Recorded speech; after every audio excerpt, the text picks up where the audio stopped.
Can't be a bed of roses.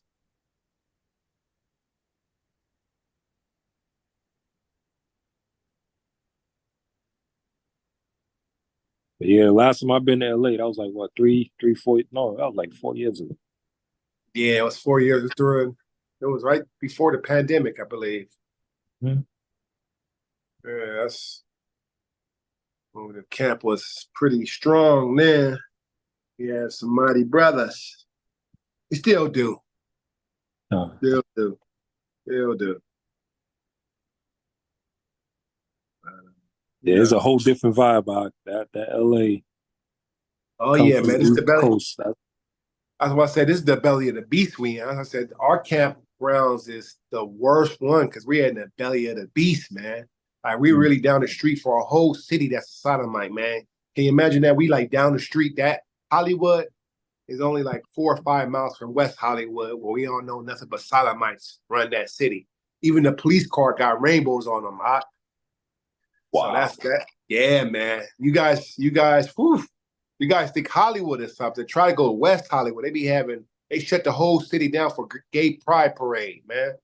And the whole city's all flaming homosexuals, man. Lesbians, man. Like Solomon and Gomorrah, man. This straight up. Hmm. So yeah, we're in the belly of the beast, man. And this is where Amalek do their movies and movies and their rituals and the music industry. That's all Hollywood, Uh, TV shows and everything.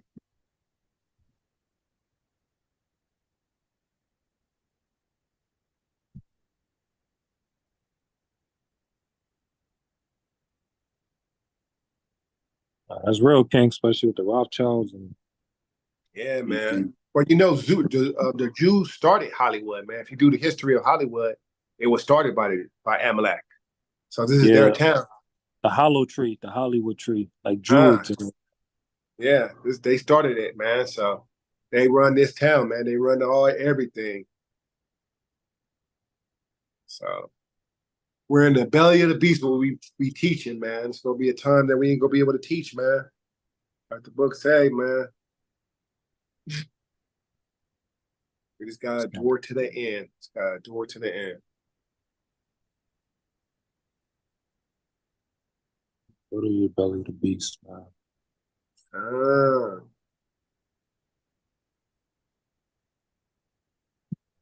The review you did was good. When y'all did with the Planet of the Apes. Oh, Khan, yeah, yeah, Khan. Yeah, man. We had some bangers, man. Planet of the Apes, that movie with Leonardo DiCaprio, Flowers of the Oh yeah, the Children Moon. Flower Moon. Yeah, yeah, I can't remember the Yeah, name of the Killer the title. Flower Moon. Yeah, Killer of the Flower Moon. We broke that down real, yeah, man.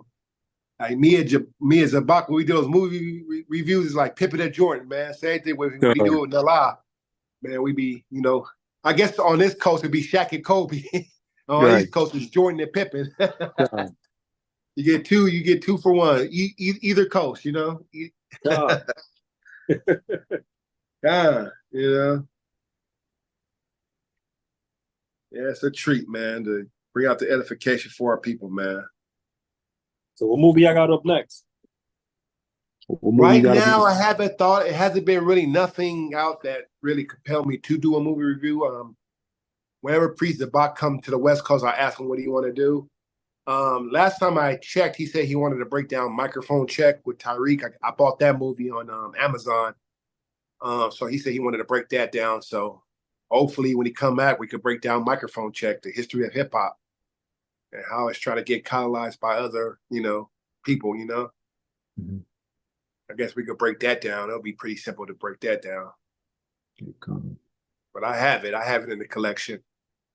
Okay. And I don't know what else is out that he want to break down, but whatever it'll go, it'll be broken down and edified and edit, and we'll get it out there. Uh,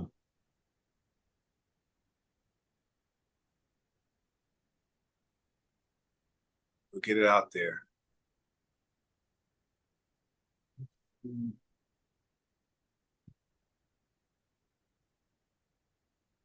I like that thumbnail, man. Who does the thumbnail?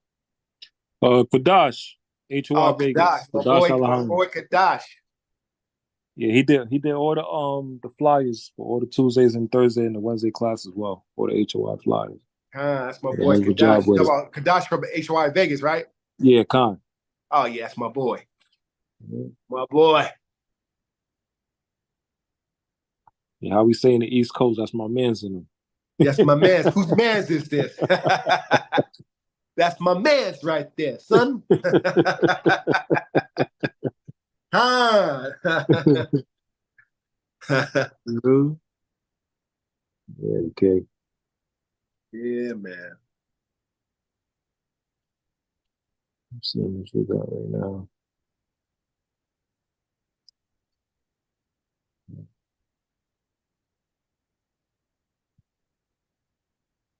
Yeah, we'll start in like 5 minutes, Ak. Oh, Con. Okay. Well, Shalom. hey, Shalom, Shalom, sis. sis. Shalom, sis.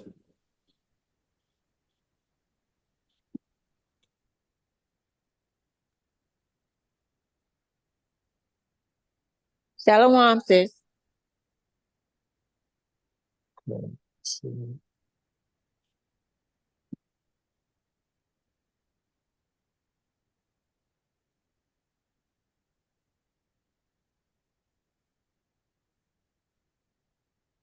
Uh,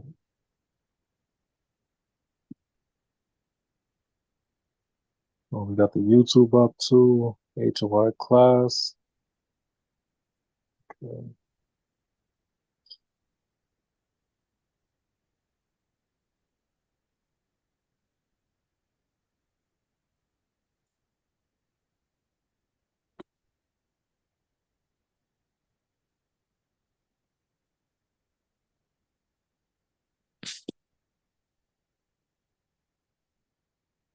Yeah, Lord willing, Lord willing. And they just had an earthquake in Japan, 7.0 earthquake. Ah. Yep. Both sides making speeding this thing up. Japanese quake and bake. That's right. Let's bring down these quakes, these typhoons. Let's go ahead, let the Most High do his thing. Salakia. Go ahead, sir. Hi. I wanted to say when y'all do the Q&A at the end of the class, to also check the YouTube because I was answering questions. I mean, not all correct, but no one was like reading them, the precepts. So can you just make sure that if someone can like at least be aware that, With the YouTube, right? if they can be aware that the YouTube, like when you comment, like sometimes when y'all have Q&A, to check that also, because we're not, I'm not always on the Zoom. Sometimes I log into the YouTube. Okay, Con. Yeah, we'll definitely check it. We'll definitely check.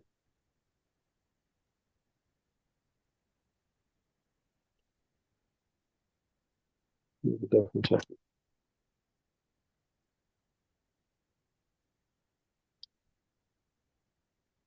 Well, you said you was answering on the YouTube last time?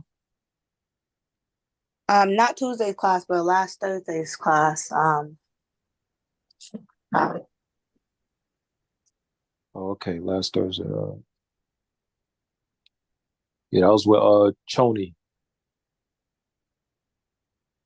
That was with Choni Bloodline.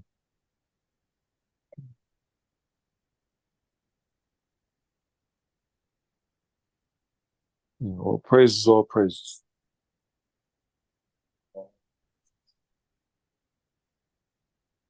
All right, Shemai, you there?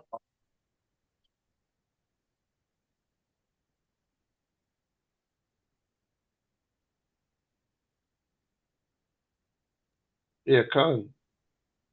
Con. Yeah, we can start out. I'll be the reader for Rob Judah tonight. Ah.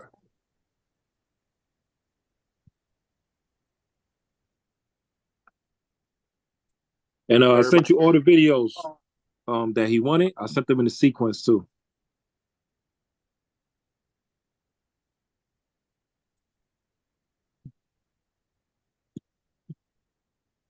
You guys see me? Yeah, Khan. Okay, I just see a thumbnail. Okay, Khan. Shalom, shalom, shalom, Israel. All praises to the Most High. Rob Judah, HOI Los Angeles. And today we're doing a lesson, They Not Like Us. They Not Like Us, the popular song by Kendrick Lamar. We just bring out the deception and the folly that this campaign trail is going through. How she's trying to trick the general public, especially our tribe, Israel. This East Indian woman is trying to pretend like she's us. And if you guys follow HOI Los Angeles, I had done a review, a movie, not a movie, but a commentary, so forth, of her deception. So can we get the first video, and then we can start bringing out precepts if we have time.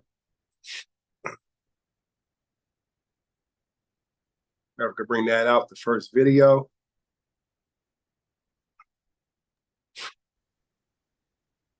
And if you guys don't know me, I'm Rob Judah. I am the co-founder with Priest Sabak. Before you play the video, let me introduce myself for people that may not know me. I'm Rob Judah, started the CAP, co-founded the CAP with Priest Sabak in 2017. I'm the one that controls the YouTube channel. We went through 4 YouTube channels.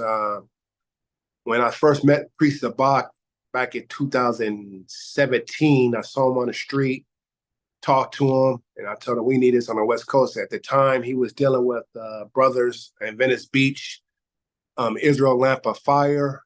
And I told him, hey, we need this camp in Los Angeles. I saw that he had different camps. And he said, when I start the camp, I'll call you. And he called me.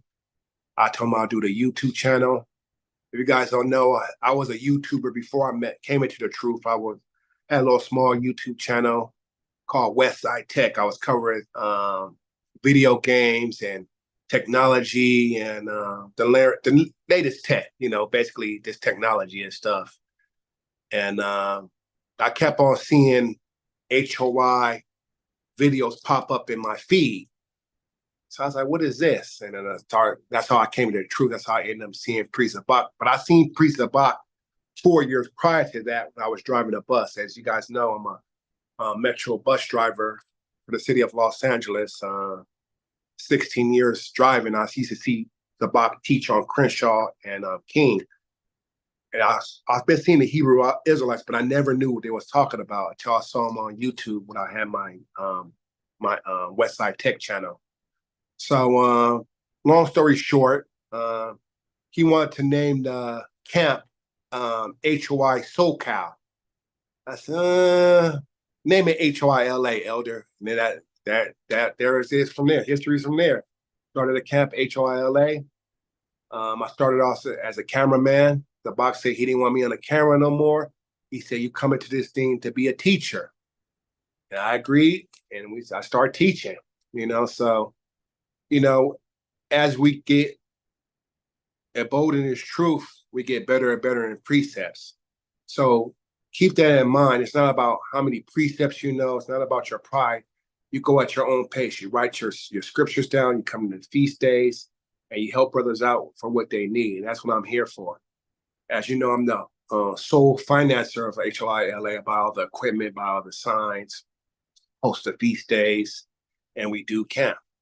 So that's my little bit of background. If you guys never seen me before, some of the brothers may see me when I done the Unity Camp in DC, and I done a couple of out-of-staters when we had, I believe, the Passover in Georgia. So that's a little history of HOI Los Angeles. We started in 2017, and we've been through this is our 4th YouTube channel because we keep on getting, of course, keep on bodying our channel, but it's expected. When this truth comes out, they don't want this truth coming out, ladies and gentlemen. So, the little history on the HOI Los Angeles. So you can let the video roll, Akim. All Con. praises to the Most High. Con. Khan, and Shalaki King. I see you got the true depiction of the Passover behind Oh you yeah, there. Khan. Yeah. I Not had what to they have did that, man. I had in the Olympic with the transgender Passover. yeah, I never had any of those white paintings, even when I was in the world. I never gravitated to any of those Caesar Borgia pictures. My grandmother had them, of course. You know, our grandparents had the Caesar Borgia in their house, and you know, the images of the white angels, the babies, and stuff like that. And that never took my spirit. You know, I never took heed to any of those paintings and stuff like that. I felt like, wow, these people, there's something right up. It's really something wrong about those pictures. But you know, when I came into the truth, start going to the scriptures, I see that they done that for a purpose to hide who we are. You know, hide the images. So that's a little history of HOI Los Angeles, and we've been through several men, you know, due to different reasons. So we, you know, when you get in this truth, you're gonna have splits, you're gonna have fights among your brothers, but you gotta adore. We gotta adore, no matter what. We gotta adore, and we gotta keep this work going. It may be brothers that go to camp more than other brothers. But I employ you guys, if you guys cannot make it to camp, we all got YouTube accounts. Upload a lesson. It don't have to be an hour lesson. It could be a 15 to 10-minute lesson, and have your precepts to go along with the lessons, and you'll be considered a teacher. You don't have to be a master teacher. We're not here to be the next Zabak, the next Gorilla Hebrew, or the brothers from Wi-Fi. Just stay in your lane, Israel. We don't have to be the next great thing, and we don't have to use this truth as a springboard for our cash apps, or to sit on a non-Israelite platform like Jumper, No Jumper, and stuff like that. We here to spread the gospel and get out of here, man, and get the kingdom. Khan? So we're not here to be famous in this truth, man. We shouldn't ever use this truth to get famous, notoriety, or calling yourself a scholar. No, the Most High is using you. We're the prophets. I don't like to hear that word, I'm a scholar. We're not here to be scholars. We're here to be prophets and spread the gospel. You know what I mean? We're not here to outdo each other when it comes to knowing precepts. If you know more precepts than me, that's fine. We could write them down. We could share them with other people. The thing is that oppresses the Most High. It's not about how many precepts you know. It's how many people you got in this truth. How many people are you bringing people in the truth? Are you being diligent about making the lessons? It's not about being a scholar. It's not about how many books you read. Because the Most High don't care about none of that stuff, man. All this stuff is going to be burnt in nuclear fire, man, according to the scriptures, man. So let's go on to the Kamala Harris deception, and we'll bring out some precepts to go along with it. Khan? So this is a video I ripped off of Black Alpha Network. He's one of the, he does a lot of videos for Tariq Nasheed. And they bring a lot of good information, even though they don't really. Well, I talked to Tariq personally. He said he does believe that we're the Israelites, but he said he just don't want to bring down his platform because, you know, it's bad business-wise. You know, I go to most of his events in Los Angeles. He got the Hidden History Museum out here. I talked to Tariq Nasheed, so he do know us, even though he scoffs us a little bit, but he does believe that we are the chosen people of the Most High God. You know, but it is what it is, you know. That's why he got us as a prophets to bring out the 100% truth. Khan? God. Okay, so here's a video for Black Alpha Network. We could just zoom in, like just play it and try to reincarnated. skip over all this until you get to Life goes on, honey, until you get to the video when he's bringing up about Kamala Harris. Just keep on there. Just yeah. babies. Hey, it's Lock here. Fair Use Act, Fair Use Act. Fair Sorry, use, fair yeah. use, fair use. God. I'm out here right now. Guys, if you're looking for a school that is 100% online, offers low cost tuition, We gotta and deal with has the over commercials. In front of it with the people. We are.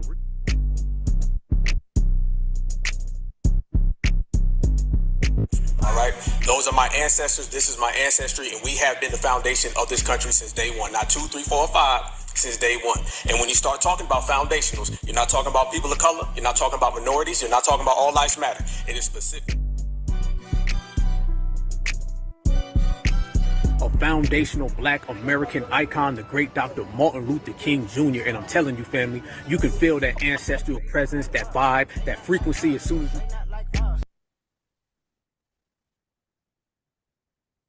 Okay, Who right raised there. me and my sister Might be a little was bit. a proud woman. She was a woman. Foundational Black Americans. We didn't just build America, we created America. We're made in America. That's right. We're born in America and raised in America. We're from America, so we love America, and they not like us, because we run America. Certified Luther.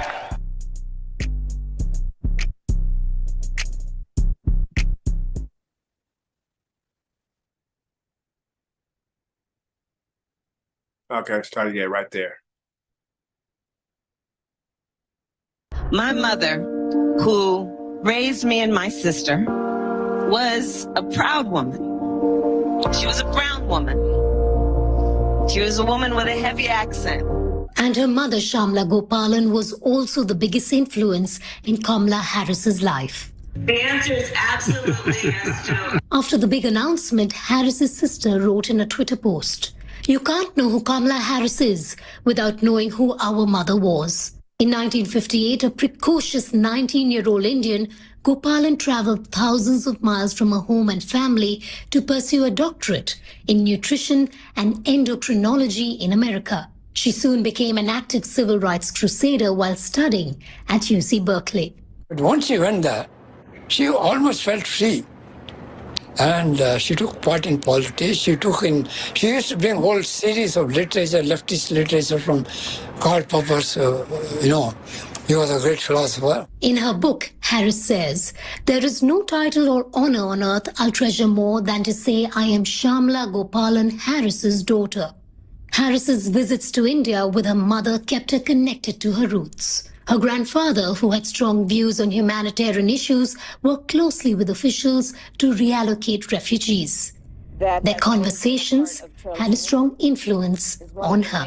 Those walks along the beach in India really planted something in my mind and created a commitment in me. So you heard that, y'all? She said her walks in That has India. led me to where I am today. Harris's maternal uncle, Gopalan Balachandran, who lives in Delhi, tells us how the senator turns to her Amma, which means mother in Tamil, for guidance even after her death.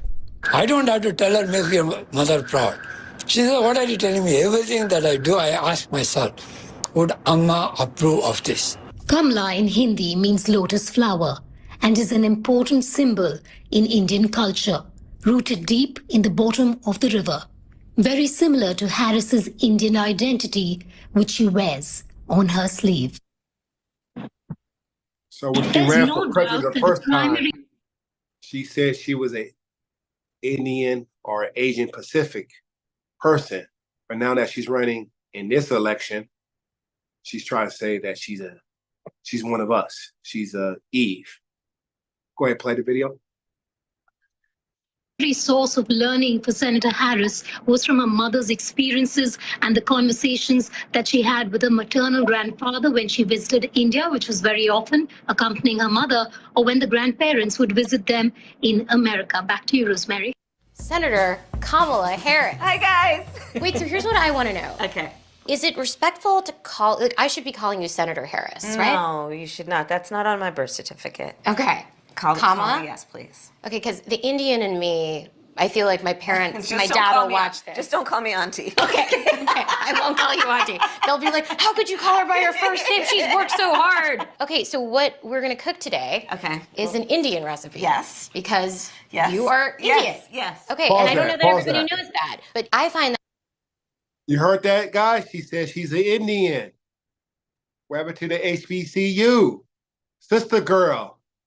She said she was an Indian. She admitted it right there. This documentary was 4 years ago when she ran for president against Joe Biden and Donald Trump. This is her first run at the presidential election. Go ahead, play it.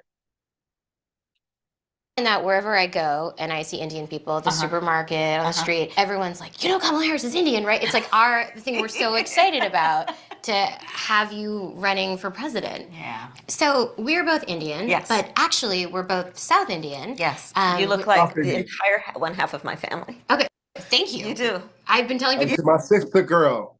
What happened to my sister girl? What happened to the hottiness?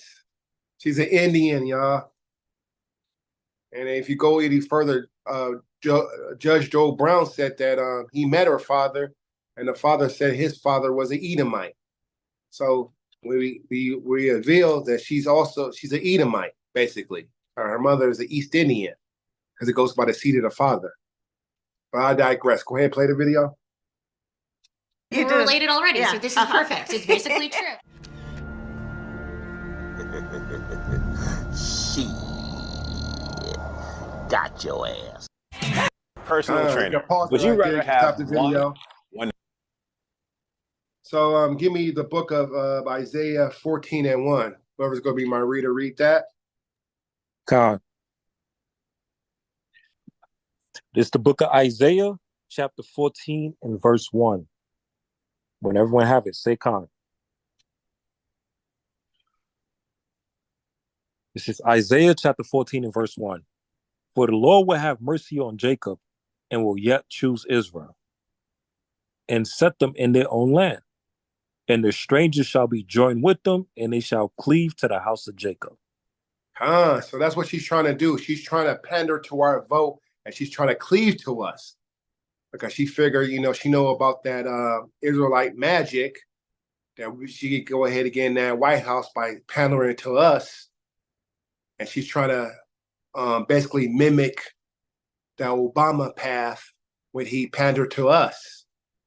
Even though we all know that Obama was a Hamite, but he played like he was one of us. So she's trying to take the same blueprint that Obama took and is keep hope alive. What was his slogan? Aki, can you help me out? Was it hope or something that he had the picture when he's looking all patriotic with the little, you saw those hope pictures everywhere.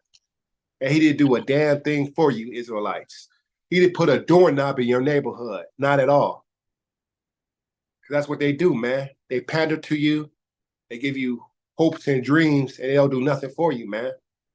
So you guys got to understand that. These people are liars, man. So you got to understand that. Also, Kamala Harris, if you guys go deeper into her roots, she was a prosecutor out here in Northern California, and she was locking up all you Jakes. She was locking up all you Sister Soul girls, you HBCU girls for truancy, man. You guys can look that up, man. It's well documented. She was calling herself the top cop. So somebody give me the book of Ecclesiastes 7:26. You want Sirach or you mean Ecclesiastes? Ecclesiastes, not Sirach. Yeah, Ecclesiastes. Okay, con. Yeah, Ecclesiastes 7:26. Okay, con. It's the book of Ecclesiastes, chapter 7 and verse 26. When everybody have it, say con. Ecclesiastes, chapter 7 and verse 26. Con. Con. I find more bitter than death the woman whose heart is snares and nets, and her hands as the bands, whoso pleaseth God shall escape from her, but the sinner shall be taken by her. So this woman's setting up a trap and snare for you Jakes, man. She threw you Jakes in jail for all kind of charges that you didn't deserve, or some minor charges she wasn't doing to the other nations. She was doing she built up her career off of us, off our backs. And that's what these prosecutors do, man. They get convictions, all small, but they use it off our backbone to build up their political career, man. And she was part of that whole Joe Biden and stuff like that crime bill and all that stuff. She was part of all that, man. If you guys do the research, man. So you guys gotta remember, man, they always use their political career off the people they can lock up. And then they move it to other higher positions, man. So we gotta understand we're hated out here.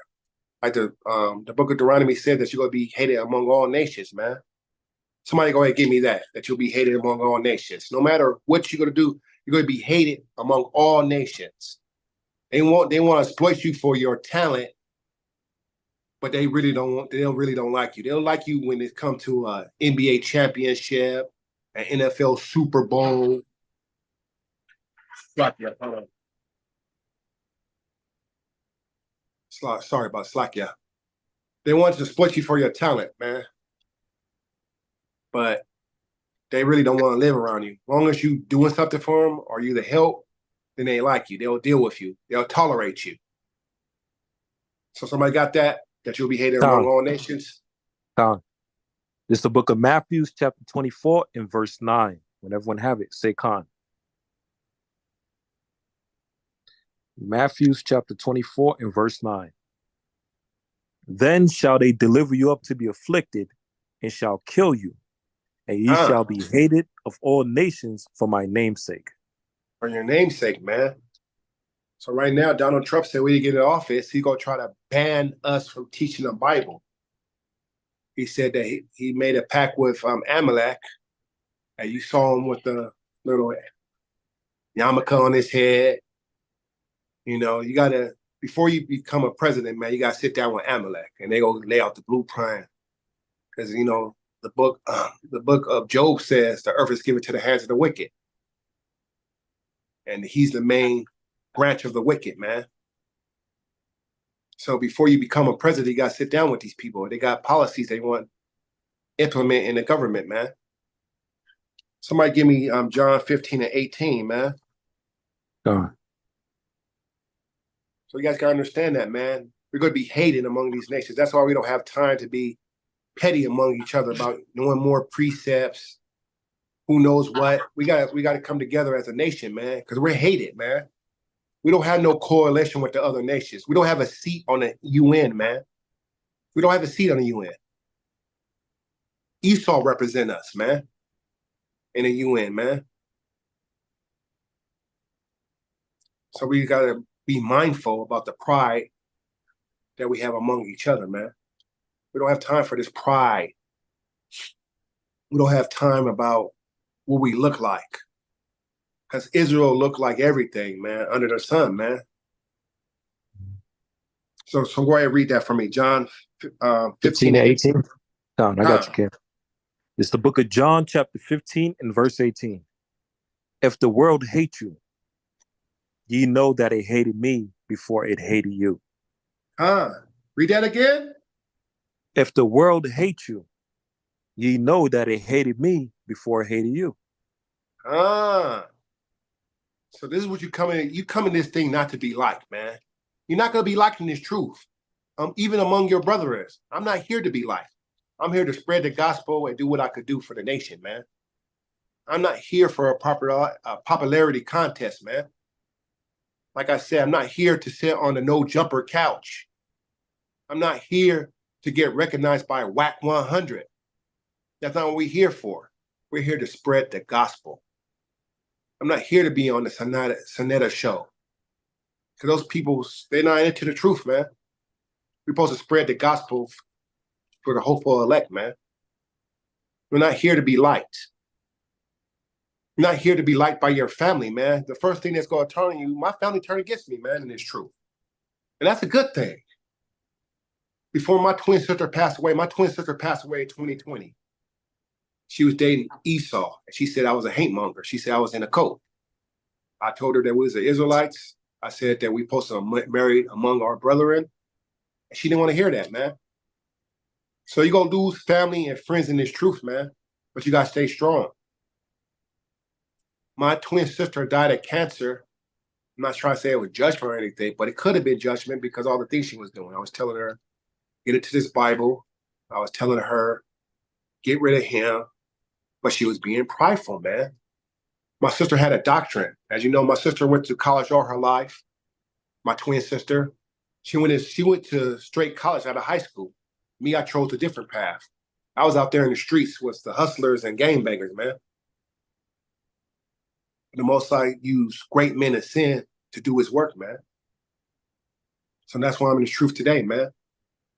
So we got to understand that, man. You're not going to be liked in this truth.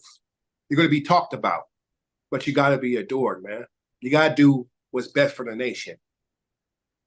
Somebody give me Galatians 4:16.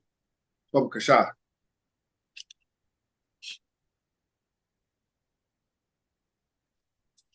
So we got to keep that in mind. We gotta adore. You're not gonna have everybody that's gonna like you in this truth. But wear your fringes, grow your beard out. Sisters, you gotta stay covered up.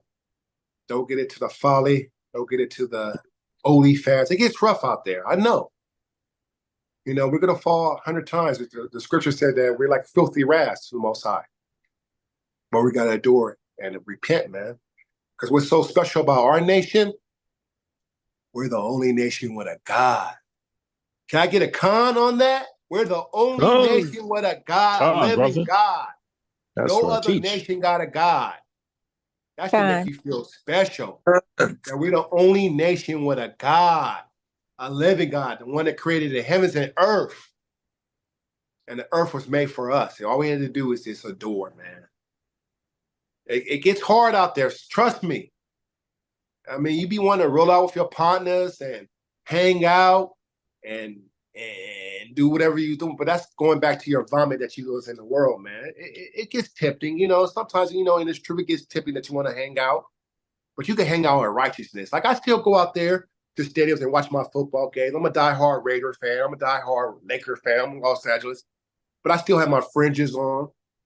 I don't get sloppy drunk. I'm not gonna fight the opposing team that we're playing.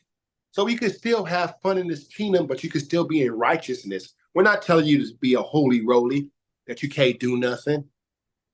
You know, you can still have a little bit of fun in this kingdom and still praise the Most High God. We're not telling you guys to come in this truth to be a stick in the mud. And all you do it is just precept to precept, and you just not doing nothing. But you're doing righteousness, and you got to abstain for evil. Somebody go ahead and give me that precept, Galatians 4:16, Baba Kasha. Con, I got you, King. It's the book of Galatians chapter 4 and verse 16. Galatians chapter 4 and verse 16. Am I therefore become your enemy because I tell you the truth? Con. That's what's wrong with a lot of our brothers, man. You tell them about their truth, about their behavior, and they get prideful. Like I got a little stripe with a brother in my camp right now. I tell him the truth about things that we should be doing. And because the brother's a little bit older than me by 13 years, you can't tell him nothing. And that's pride, man. He hates me now because I'm telling the truth. And we got to sustain for evil, man. It's not about your age. It's not about your status in the world. It's not about your degrees that you have. The Most High is not going to care about none of that when it comes to times of judgment day to get beaten up on those chariots, man. You will be destroyed, man. You'll be along with the 2/3, man.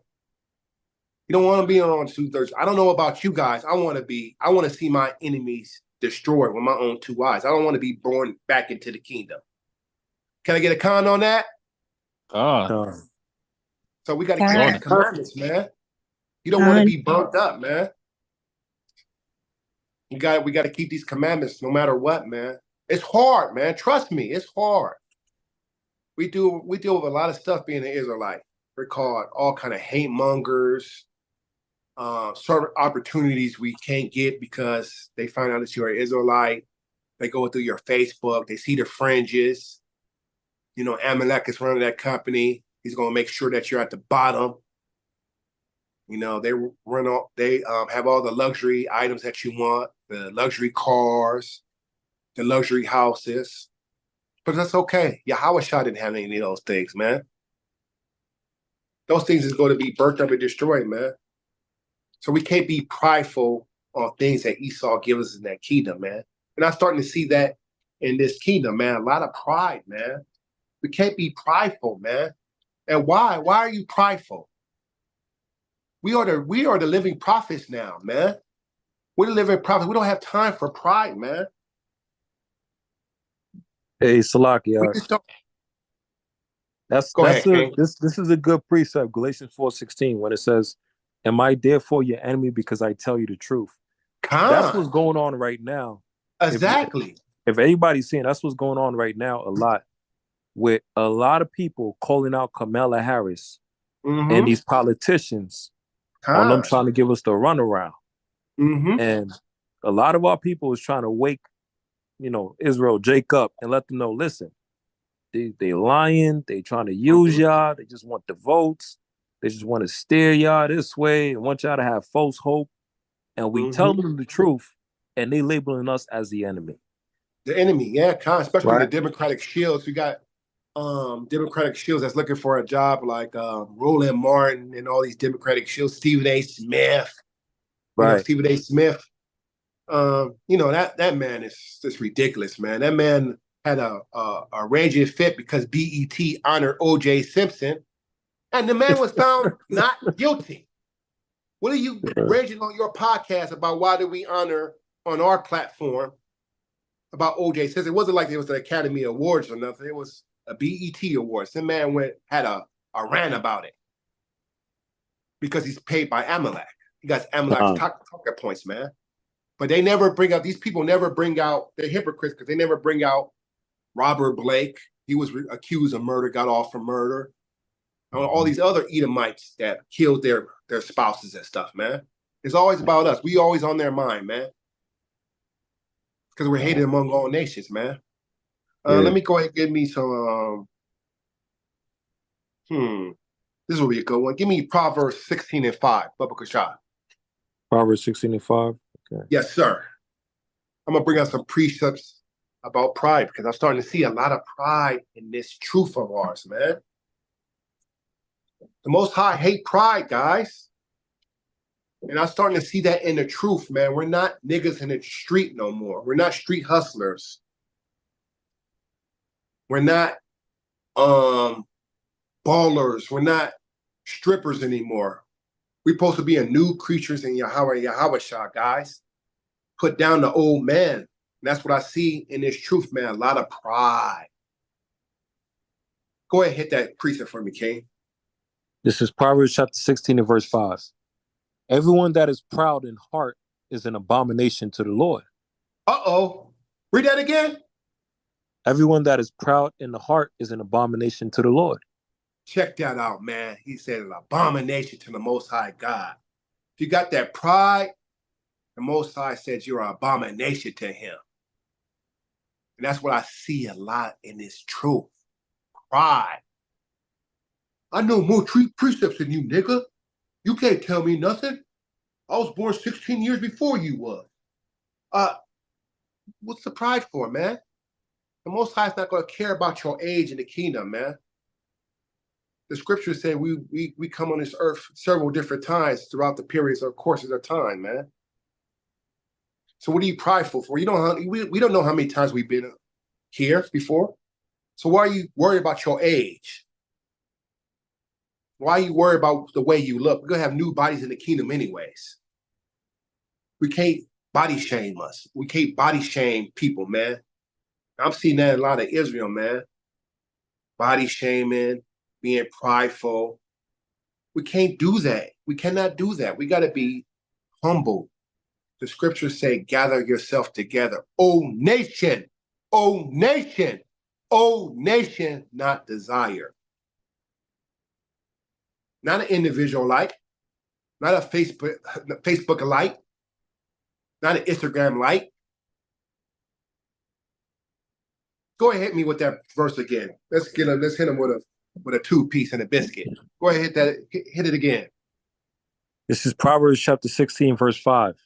Everyone that is proud in heart is an abomination to the Lord. An abomination. Most High don't like a prideful heart, man. Give me Proverbs 16 to 18. I'm going to hit you with all the precepts of pride, man, today. We're going to teach today. See, right here, we're not the Christian church. We're not here to sing to you and dance and shuck and jive with you.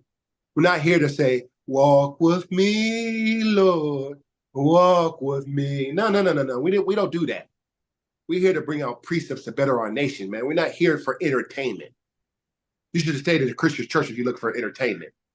We're here to follow the law, statute, commandments of the Bible, man, in the right way, man. Not in a distorted way that Esau, the Roman Catholic Church, have us doing right now in these churches, man. Have us celebrate Christmas and Easter, Ak. We're not supposed to be doing that, man. Go ahead and hit me with that verse, 16 and 18, Proverbs, Baba Kashab. This is Proverbs chapter 16 and verse 18. Pride goeth before destruction. Uh-oh. What did he say? Pride goeth before destruction. Pride goes before destruction, ladies and gentlemen. You have that pride, you're going to be destroyed at some point, man. You may be driving down the street, just have a heart attack. You know how many funerals I've been to this year? It was healthy individuals, man. They just died of heart attacks. Young. I just came back from a funeral from a bus driver. They started with the company. He didn't even have a year yet. The man died of a heart attack. I didn't go to his funeral because I didn't know him that well, but I just went to one of my coworkers that I knew very well. Died of a heart attack. I seen him die right in front of my face as I pre-tripping the bus. Because as you know, we got to pre-trip the bus before we pull it out the yard, check the tires, check the air pressure, make sure, if you're a trucker, you have a Class B, Class A license, you got to pre-trip any big vehicle before you pull out the yard for safety reasons. The man had a heart attack and died. Yahweh Shai and the angels came and got him, man. So we can't be prideful, man. I'm not saying the man died because he was prideful. Maybe it was just the Most High wanted him. But the Most High could take you out like that. So we can't worry about us having a six-pack at 60 years old. Can't worry about that type of stuff, man. The Most High could take you out just like that. I know brothers that's been 300-400 pounds and was able to live until their 90s. Hell, my grandfather, he was an overweight man. He lived all the way till he was 99.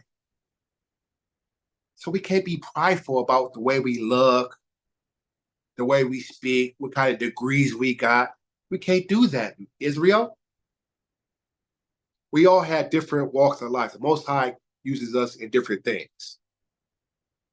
Like, I'm not the best speaker. I slur my words. I can admit that right now. I'm not the best reader, but I'm here, I'm doing the work. The Most High had me to do other things. Moses wasn't a great speaker, but the Most High chose him to lead the people out of Egypt. So we can't be prideful over these things that we acquire in this kingdom. The Most High got you as a great speaker like Priest Zabak. That's great. The Most High is using me as the video editor, uploading it to the channel and buying brothers that don't have stuff they need for the camp. I buy the stuff. I'm the financer of HOI. I bought boots for brothers and make the shirts, edit the videos. So we all have our part in this truth. And if you don't remember scriptures, get you a notepad. Right now, I'm not remembering any of these scriptures. It's a notepad. I'm not prideful. I don't pretend like I know all these scriptures, but I have a notepad and I bring it out and I know what I'm talking about when I bring the scriptures out. So we got to cut that pride out. And I see that a lot in Israel. And I never fake the funk. I've always been 100 all my life, man. I always keep it 100. All we do is stay in our lane. And we'll be all right. And we got to love each other, man. Con? Can I get a con, triple con? Con, triple seven, as the elders say on that? Because there's a lot of brothers that's dying, man. And you don't want to be a part of that, man. Okay, give me Psalms 138 and 6. Baba Kashab, please.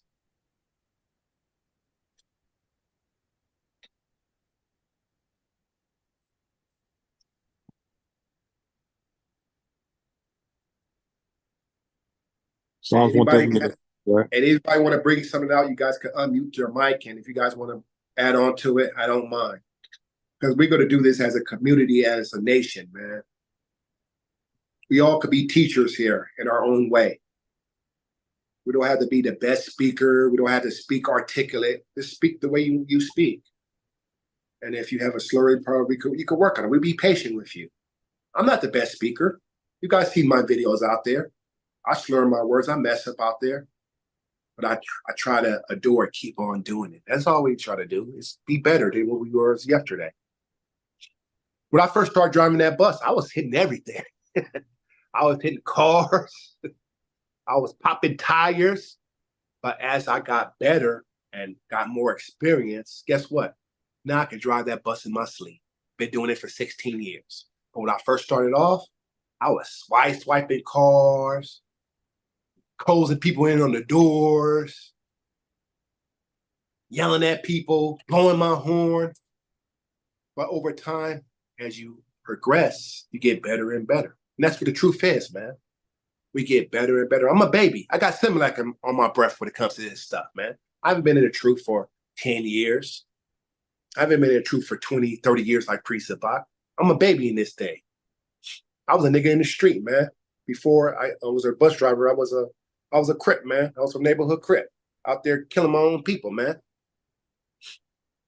So we gotta adore to the end, man. We gotta be a new creature, and we can't bring out the old man. So go ahead and give me that scripture, 138:6. This is Psalms chapter 138 and verse 6. Though the Lord be high, yet hath he respect unto the lowly. But the proud he knoweth afar off. Far off for the pride, man. You gotta understand, this pride is a disease in Israel. And if this touch your nerve, oh well, it's supposed to. We're supposed to accept correction. People say that I'm prideful, and I disagree, because I just like to get stuff done. I like to make sure the feast days are being kept.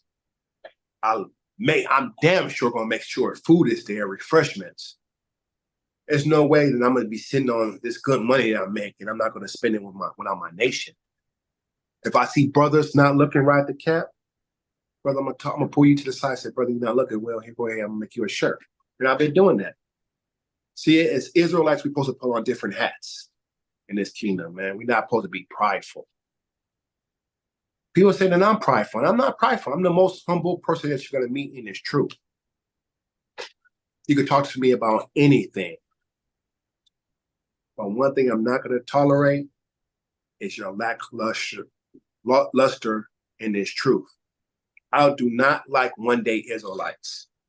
And I see that a lot with brothers that came in and out of this camp and brothers that's in this camp. They be Israelites for one freaking day. That's the Shabbat. Then they disappear. They don't do no lessons. They won't open up the classes. They don't be on none of the classes. Now, mind you, I'm the man that be driving the bus for 10 to 12 hours, and I still make it to class. You can ask my ribs, I'll be asleep. Listen to the class. We got to make it to the classes, man.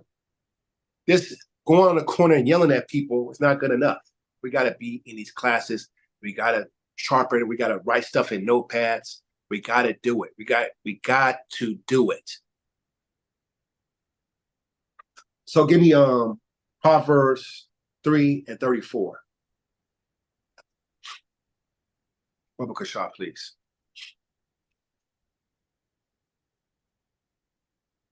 Amen. Amen. So this, all we had to do is this: write our precepts down, get highlighters.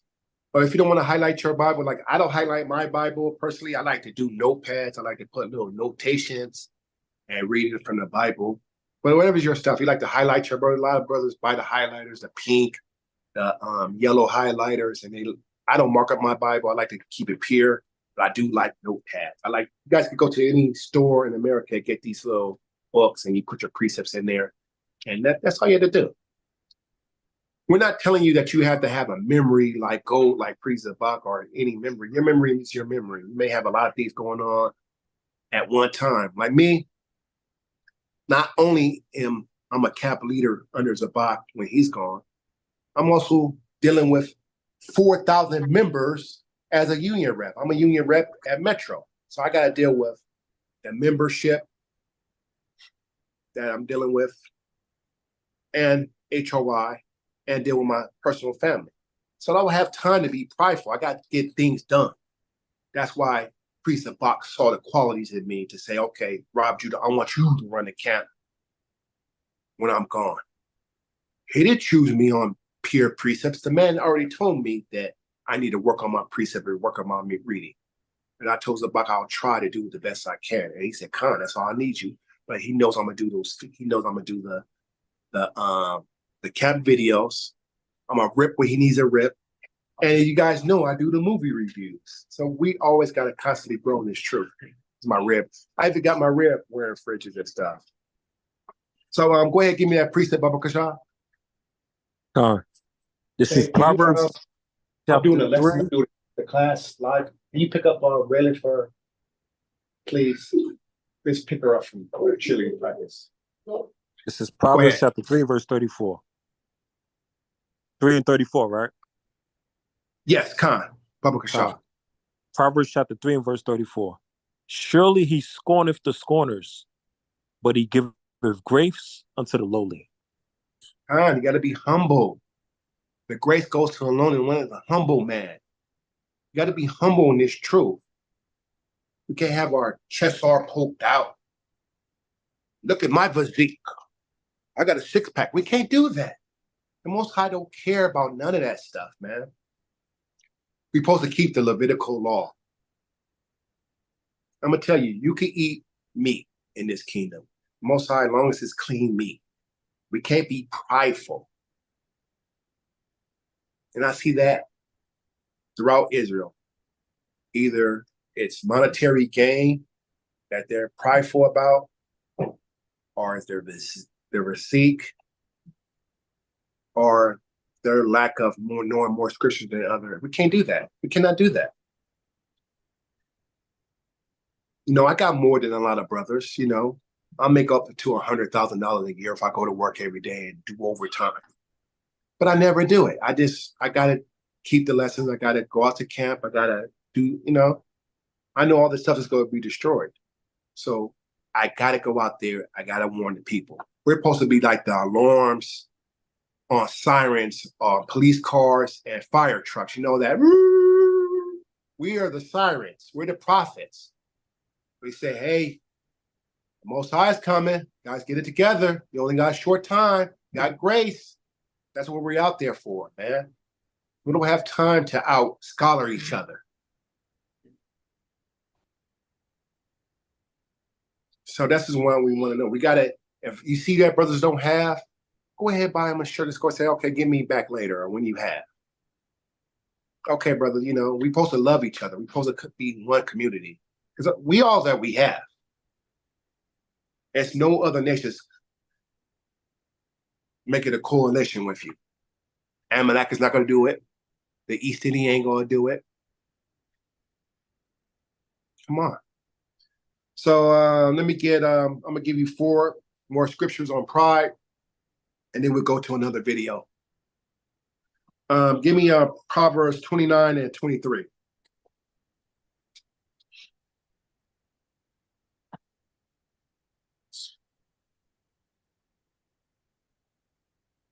It's the book of Proverbs chapter 29 and verse 23. Proverbs chapter 29 and verse 23. A man's pride shall bring him low, but honor shall uphold the humble in spirit. You guys hear that? Read that again, Baba Kasha. That was Proverbs powerful, right? Proverbs 29 and verse 23. A man's pride shall bring him low, but honor shall uphold the humble in spirit. So the Most High is look at the humble man, somebody that's humble. That's what we want you guys to be, is humble in this truth. We don't care about who wears the best garments, who got the better looking boots, who knows more than another. What does that got to do? Okay, if the Most High is going to get you on the chariot 5 minutes quicker than me, then go ahead, knock yourself out. The Most High don't like a prideful heart, man. And I see that in Israel all the time, man. So we just want us to do better, talk to each other, and we should be able to counsel each other without being hated. Now the person hates you because you told them something.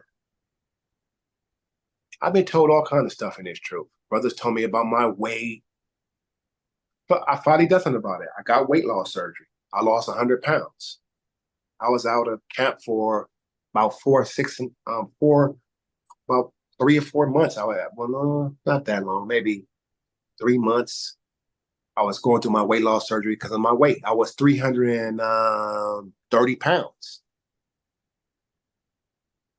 But I went ahead and got the weight loss surgery. Brothers spoke against it. But I said, well, this is the best for me. I want to be a little more healthy. I want to be around for my kids. Now, I'm 230 pounds. All praises. So we just got to just do what we can in this truth. Keep the truth up. Get in these scriptures. And just love our nation, man. So we all have different walks of life in this truth, man. We're not gonna look the same, man. We got heavy set people that's going to be in our congregation. And we're not to body shame them. We're not to body shame them. We're not to always every 5 seconds telling them what they can't drink or offer. If it's not nothing going against the Levitical law, you can say, well, try to drink more water. That's it. And that's it. We don't keep on nagging them. Because then they start to build up hatred and vitriol against you. Huh? Does anybody agree with me on that? I hear my sisters kind of cry. What about my sisters? You guys can chime in too. We want to hear our sisters out there. So we just gotta love each other. We can't be prideful. And I'm gonna get you 3 more scriptures and we go back to the video. Let me get the book of Matthew 23 and 12. Baba Kasha.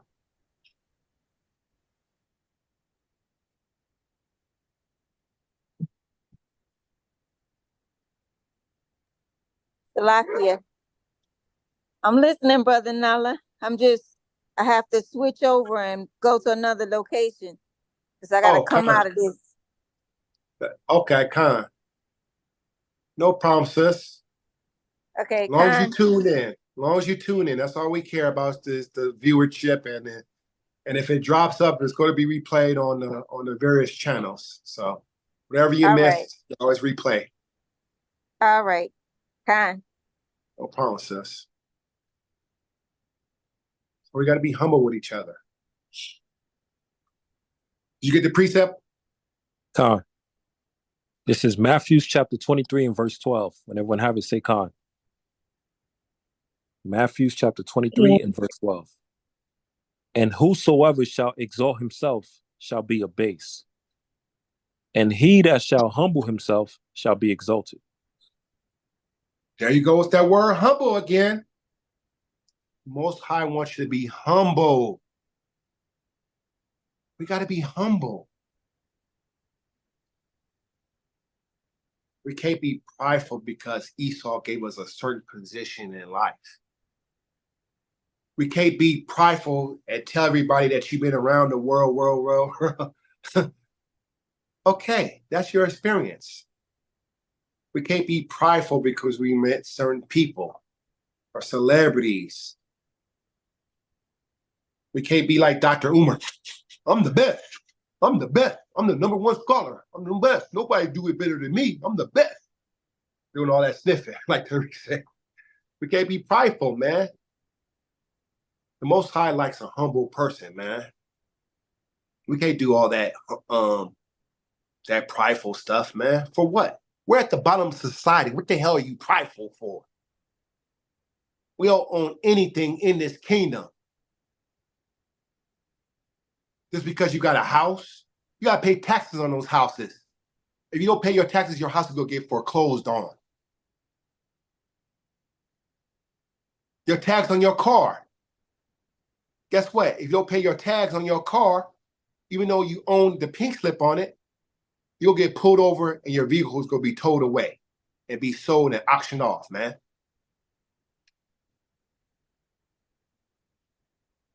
We don't own nothing. We don't own any of the major industries that keep society. We don't own any power companies, any water or food industry, any farming. We don't own any of that stuff, man. So what the hell are you prideful about? Because you got a doctor at the beginning of your name? That you don't own the hospital? Because you're the COO of a company that you don't own? Are you a supervisor? That's what Negroes love. Boy, they can become a supervisor. They think that's their heaven. That's their heaven. Because they make $10,000 more than you, which is nothing. You're still living to check. So we got to get this pride out. I'm the pride slayer. I'm sorry. If you hate me because I tell you that you're prideful, oh well. That's why I bring up these scriptures. I was told that I don't know no scriptures. Well, how am I bringing all these fire precepts right now if I don't know the scriptures? It's just gainsaying, man. We got to stop all that gainsaying, man. That's why I pride myself on. The only thing I'm prideful is uploading those videos. I'm prideful of doing. That's what we should be prideful, that we done something for somebody. That should be the pride that you should be that you should be striving for. Be prideful that you was able to help another Israelite out, that you uploading videos, that you telling other people about about this truth. Let me get the book of Luke 1 and 52, chapter 1 and 52, Baba Kashan. Get 2 more precepts on pride, and then we'll go to the next video.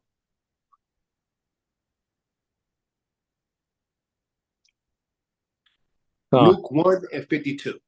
I got it. This is the book of Luke, chapter 1 and verse 52. Luke chapter 1 and verse 52. He hath put down the mighty from their seats and exalted them of low degree. Uh-oh. What did he say? Read that again, King. Luke chapter 1 and verse 52. He hath put down the mighty from their seats and exalted them of low degree. He's going to take you out of power, man. That's exactly why he took us out of power. We was the head nation, but he took us down to power, man. Put us under other nations, man. Because of our pride, our arrogance, us worshiping other deities. And Moses warned us about this. So you may look like a bodybuilder in 1 minute, and then something you could have a health problem, you'd be 350 pounds, then what? The Most High broke you down, man. But we want to be tough with each other.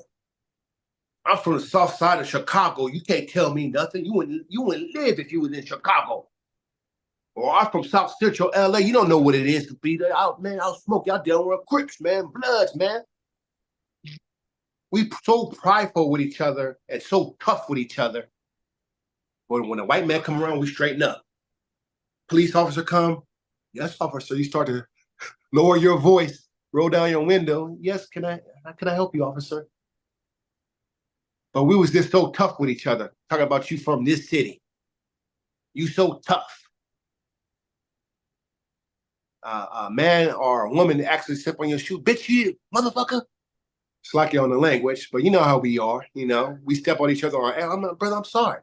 Man, these are Jordans, man. These shoes cost me $350, man. Watch where the fuck you going. But if a police officer actually done it, oh, it's all right, you know, no problem, you know. We show so much respect to these other nations,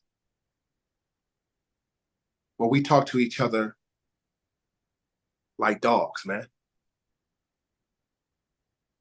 That's why we got to get out of that spirit, man. You know, especially us men, man. It's not about what you eat that's making you do it. It's just our pride, man. It's our pride, our ego, man. And we got to get out of that, man. Because we don't know when the Most High is going to call us, man. We don't know when the Most High, and it's going to be a shame when the Most High say, depart from me, I never knew you. Somebody give me that. That's going to be a bad feeling. Yahweh Shah or Yahweh say, depart from me, I never know you. Woo-wee. Talk about rejection. You think the shorty with the big behind and big breasts that you wanted so bad rejected you, that hurt your feelings. Imagine if the Most High, the Lord of hosts, rejected you. You don't want that fella, Israel. You don't want that fella because you ain't doing the works. You're not being kind to your brother, and you're being prideful. Let me know where you have it, King. This is Matthew chapter 7 and verse number 21. When anybody have to say Khan. Matthew chapter 7 and verse 21. Khan. Not everyone that saith unto me. Slakia, let's start at verse 20. Yeah, start 20, yeah. Khan. It says, wherefore by their fruits ye shall know them. Not everyone that saith unto me, Lord, Lord, shall enter into the kingdom of heaven. Colin, let me stop right there. Not everybody says, Lord, Lord, is going to let through. Continue, King. But he that doeth the will of my Father which is in heaven. You got to do the will of the Most High in heaven, man. And start by loving each other, respecting each other, pull each other to the side, tell about each other, not being prideful. Okay, let me give 2 more precepts and we can close it out. We go to the next video. Let me get James 4 and 6. Babakashah, James 4 and 6.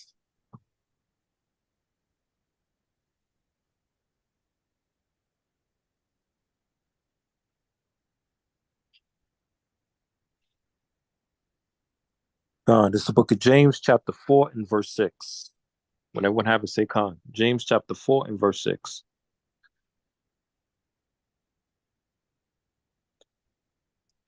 It says, but he giveth more grace. Wherefore he saith, God resisteth the proud, but giveth grace unto the humble. There's that word humble again. You guys writing these precepts down about pride? I'm giving you a Jew. Go ahead and write these precepts down about pride. So you can bring these precepts to a brother or sister that you feel is a little bit over righteous, I'm going to say. I'm going to use colorful words. Guys got to write these precepts down, man. That's what we have. That's why we have class, man.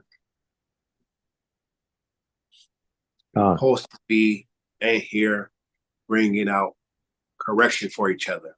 No matter what. I can get corrected all the time. Zabak corrected me a lot of times on stuff that he felt that I was lacking on, my lackluster of the opening up the book of the Bible. You know, I was just showing up to camp, being a one-day Israelite myself. I was like, Khan, I got to, I'm going to put this, I was worried about the YouTube hits. That's what I was worried about when I first came into the camp. I'll try to keep up with this other Israelite channel called Adam Appet. I'll try to keep up with it. Like, we gonna kill him, man. I was worried about that. I wasn't even maintaining these scriptures, man. I was just being a one-day Israelite. So I could admit my faults because I'm humble, man. Now that I'm in this truth, I'm humble. When I came in, I was still chopping up my beard, man. Now you can see I got a full beard. I was still rocking the gold tee. I was like, nah, I ain't rocking that goddamn beard. My swag game is too much for a beard.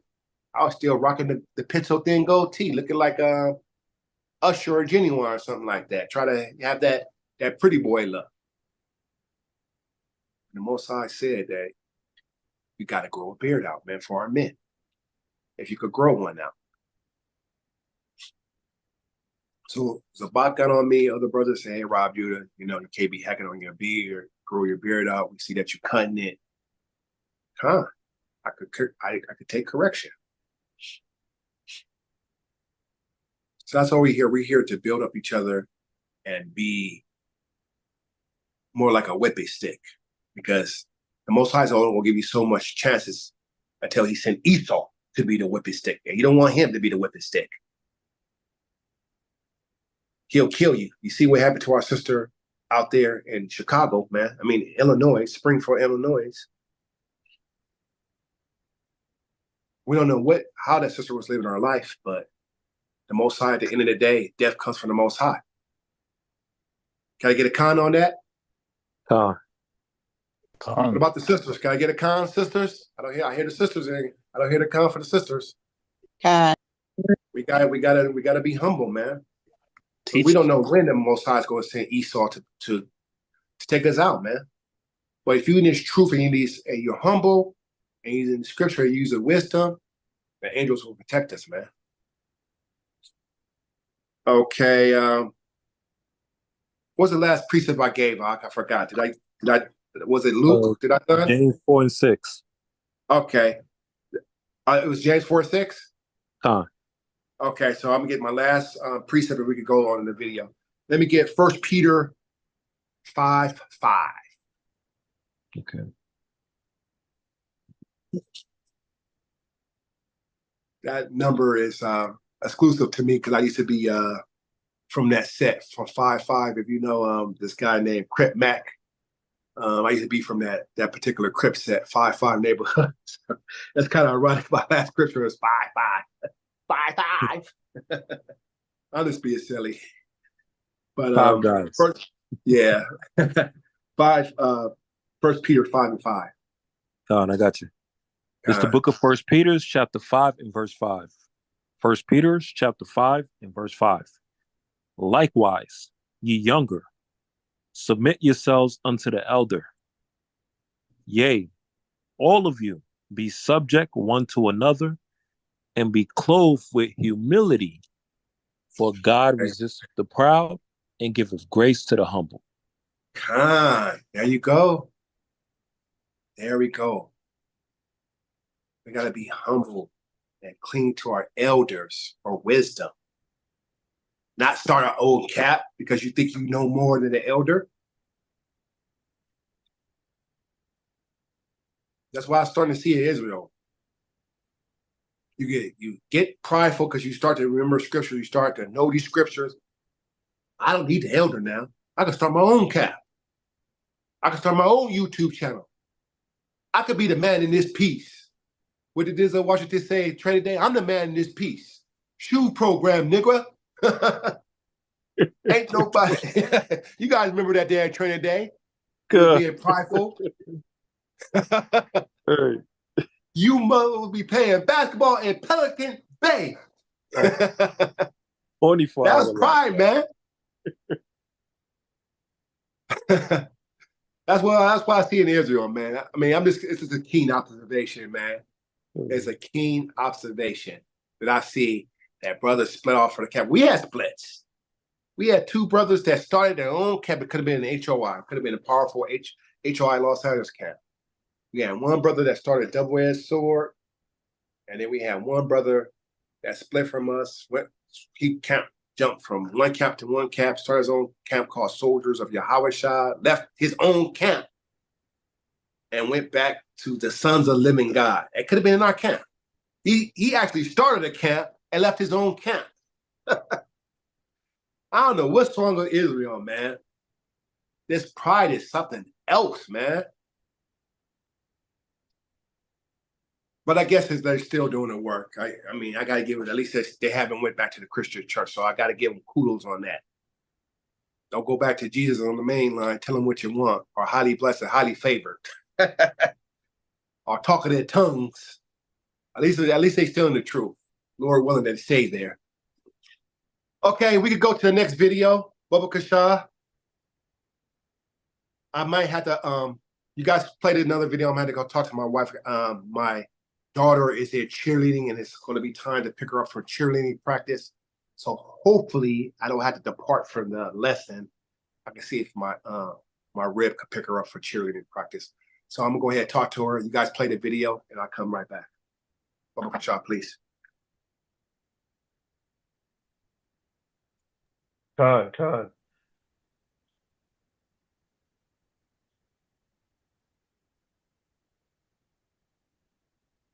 It just so happened that I brought up the video and Kamala Harris ad popped up.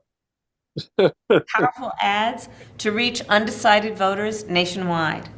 $10 can help open field offices in key battleground states, the ones that we need to win in November. $10 can help hire organizers to knock on doors and connect with voters in your community. It may be hard to imagine $10 doing all that, but by the time you finish watching this video, many Democrats across the country will have pitched in their $10. Now they are counting on you to do the same.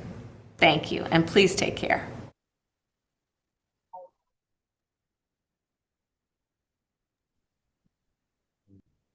$10 and a dream, and Kamala could be your president. How do celebrities like Justin Bieber and The Rock generate hundreds of millions of dollars? It's actually... As journalists, we use opportunities like these, both to inform our reporting, but also to help voters understand the choices that they face in a consequential and historic election year. NABJ has partnered with PolitiFact to fact-check this conversation in real time. You can access that feed on social media using the hashtag NABJFactCheck. Again, the hashtag is NABJFactCheck. We have a lot to get to, and we do not want to waste any time, so let's bring out the former president of the United States, the Republican nominee for president, former President Donald Trump.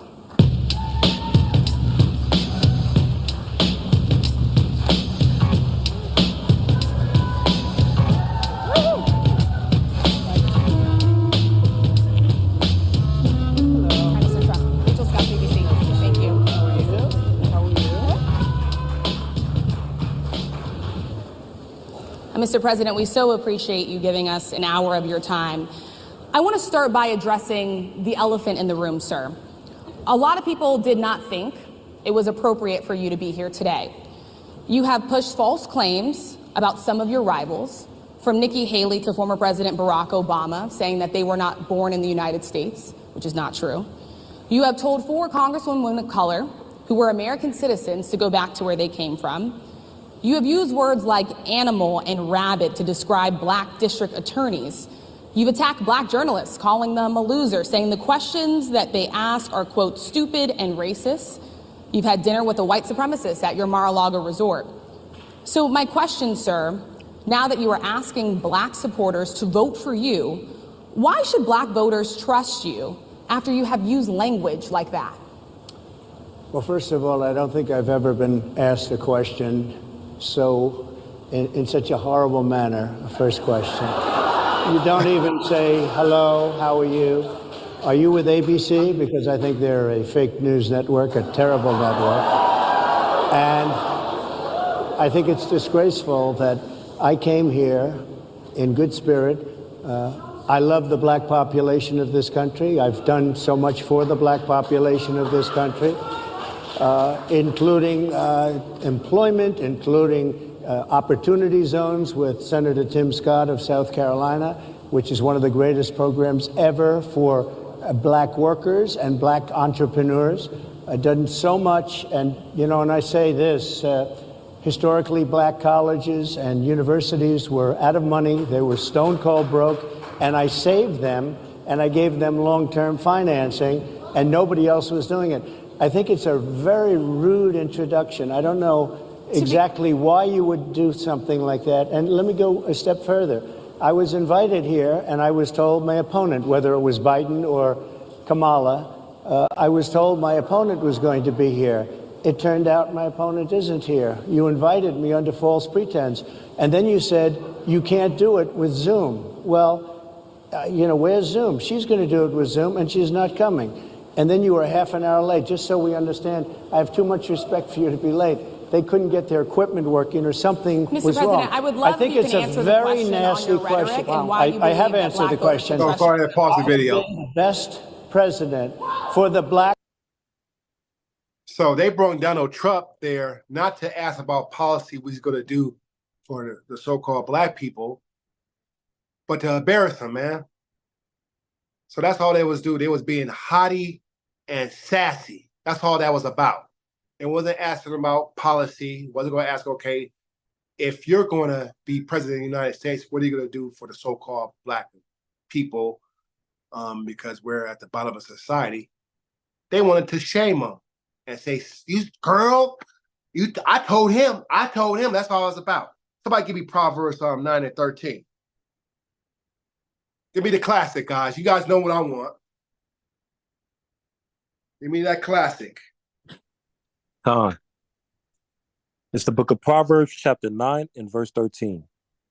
Proverbs chapter 9 and verse 13. Would everyone have it? Say Khan.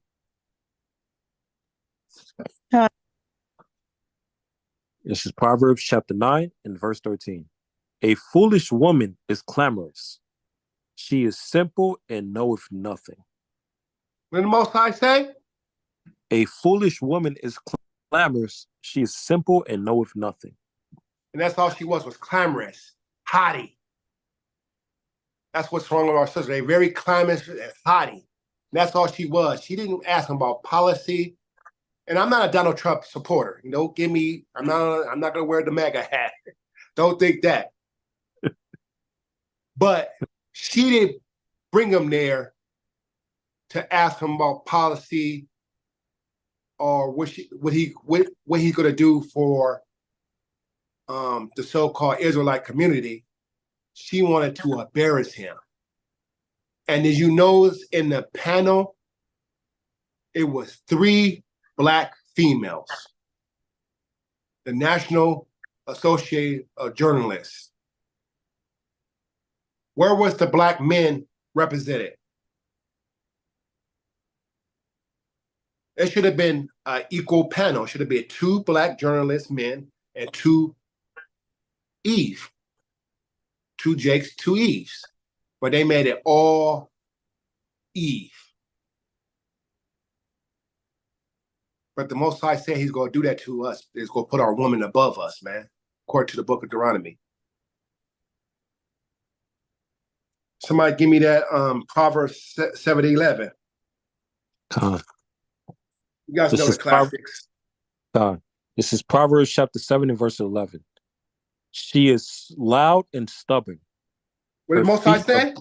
She is loud and stubborn. Her feet abide not in our house. Her feet abide not in our house, man.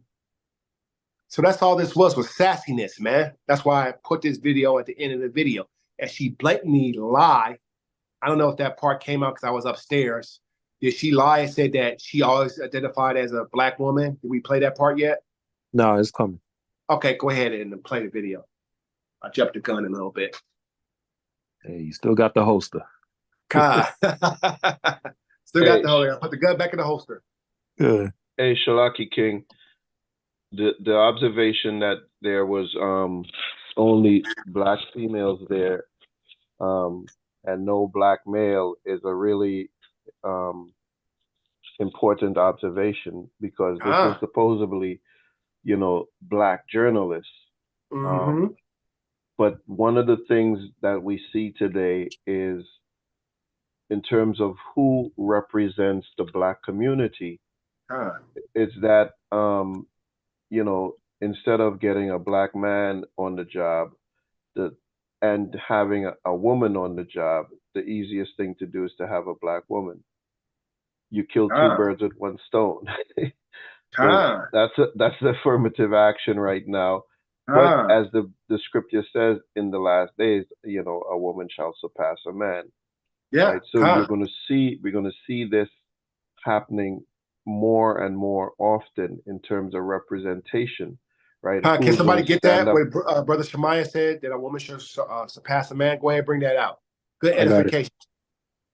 Con. So we're going to see more of this happening in these last days where we're going to see females being the one as the head, right? And this is what Esau wants to push as well, right? Yeah. Women are going to be the ones pushed more forward, being the standard of what the black community is. Are you okay? Yeah, Baba Kashal, get that the precept when he said a woman shall cut past a man. That's a good. I got it. This is Jeremiah chapter 31 and verse 22. Jeremiah chapter 31 and verse 22. How long wilt thou go about, O thou backsliding daughter? For Yahweh hath created a new thing in the earth. A woman shall compass a man. A woman shall compass a man. That happens in our community only. You never see, you look at the black community, I'm going to say so-called black people, the woman is ruling over the man. I've seen it for years. When my father, he used to listen to, well, he used to give us a paycheck. You remember back in the old days that the man would give his whole paycheck, the woman would pay for everything.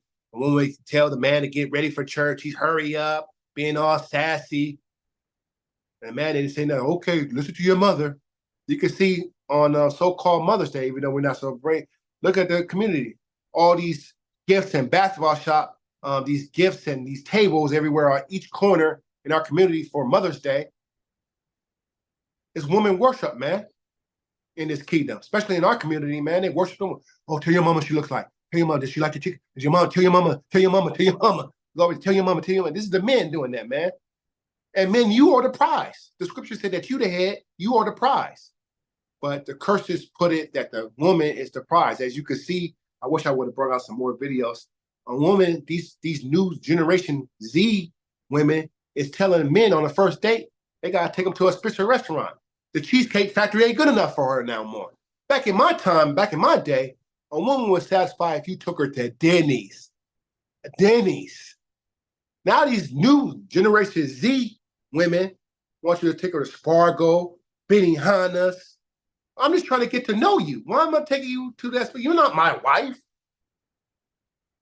But like the woman's compassing the man, man. Matter of fact, let me go ahead and get a 2-piece with no biscuit. Let me go ahead and get Isaiah 3:12. Let's go ahead and double up. We like to double up here at HOI. We go ahead and give me a 2-piece with no biscuit. This is the book of Isaiah chapter 3 and verse 12. Isaiah chapter 3 and verse 12. Anybody have it say Khan? Isaiah chapter 3 and verse 12. As for my people, children are their oppressors. Children are oppressors. Go ahead, King. And women rule over them. And women rule over them, O my people, they which lead thee cause thee to err, and destroy the way of thy paths. Check that out, man. Lead you to error. The woman is leading you to error because the woman is ruling over, and the woman will rule over them. And children are the oppressor. That's who is on the corner. The children is oppressing us, man. And the woman is ruling over the family, man, because the man is no longer in the household. That's why everything is out of whack in our kingdom, man. That's why it takes two. You gotta have a masculine energy and feminine energy, man. It's a yin and a yang, man. The Most High made it that way, man. That's why it can't be two parents of the same sex, man. The Most High didn't create that type of balance, man. That's why these lesbians, they end up stabbing and killing each other. Same thing with the homosexual men, man. The scriptures say in the book of Leviticus, man, it's an abomination to the Most High. Somebody give me that. Most High said it's an abomination for two men to lay with each other and two women to lay with each other, man. It's a balance, man. But I don't know the scriptures, though. I'm just talking on the side of my neck, but I don't know the scriptures. I yield. God. Leviticus chapter 20 and verse 13. Leviticus chapter 20 and verse 13. When everyone have it, say Khan. Leviticus 20 and verse 13. If a man also lie with mankind, as he lieth with a woman, both of them have committed an abomination. They shall surely be put to death. Their blood shall be upon them. Their blood should be upon them. That's why we're out there teaching. We're a warning to the people. Hey, sister, come out of that homosexual lifestyle. Hey, brother, come out of that. You're supposed to be making babies, man. You're not supposed to be sticking your rod in another man's behind. Sorry to be graphic. We know we got sisters, but we all know what sodomy is. Same thing with heterosexual couple. You're not supposed to be sodomy. You're not supposed to be drilling your woman in the butt with your, we all adults here. We know what goes on. With you're not supposed to be doing that. You're supposed to have this casual sex, man. You're not supposed to have any sodomy, man. This is not American Me. You guys remember that film American Me? When the guy in the penitentiary was still institutionalized, and he was trying to get her in the butt, and she ran away from him. Jeez. You guys remember that film? I don't know if you guys are as old as me, but that was one of the movies in the early 90s, one of the popular movies where Escobar was in jail and stuff. It showed you the Mexican mafia. You guys look at the film called American Me. For the tribe of Escobar, man. Same thing. They say on the same curses. So we we can't indulge in that type of lifestyle. And I'm going to tell you something, brothers and sisters. If you're in this truth, you cannot hide your spouse and say she's not in the truth. I'm starting to see that a lot in Israel too. Brothers come around, they tell you about their significant other, but they say, "Oh no, she's not in the truth." What? How are you laying with somebody that's not in the truth, man? Give me that scripture where it says, "Can two be equally unyoked?" I don't know the scripture, but I know somebody does. Somebody bring that out. Can two be unequally yoked? Yeah, it doesn't make any sense that you said that, I'm in the truth, but I don't want my rib to be in the truth because this stuff can get dangerous. It's dangerous just coming out the house. How could you be in the truth and you hiding out your rib? It doesn't make sense and it's off. When we get behavior like that, it leads to thinking me that you're an agent. Welcome to your NFL. Slakia, let me stop my Alexa. Alexa, be quiet. Sorry about that, Slakia. My Alexa give me updates on NFL. Slakia. Go ahead and get that, King, if you have it, Baba Kasha. This is 2 Corinthians chapter 6 and verse 14. Be not unequally yoked together with unbelievers. For what fellowship have righteousness with unrighteousness, and what communion have light with darkness? Now give me a two-piece. Now team that up with a scripture where it says you can't serve two masters. Go ahead, double up that. Let's go ahead and get up the two-piece with the uppercut, the Shah Rukh. Let's do a Street Fighter combo. Let's go ahead and hit him up. Let's go ahead and kill him, man. This is Matthew chapter 6 and verse 24. Matthew chapter 6 and verse 24. It says, no man can serve two masters, for he either will hate the one and love the other, or else he will hold to one and despise the other. You cannot serve God and mammon. You cannot have your significant other not in the truth, not bringing around, saying shalom, shalom, shalom, all praises to the Most High, Yahweh Bashem, Yahweh Barakatah, all that extra all stuff that you do at camp, and then you go home and your rib is not in the truth, and y'all watching something off, y'all doing something off, because that's what's going to happen. You're going to follow her. You're going to follow her wickedness, man, because she's not in the truth, man. And that's what's going on. We got brothers in, I'm not going to say no names, but we got brothers that's in the truth and their certificate's not in the truth. That's off. So we got to talk about that. My kids is in the truth.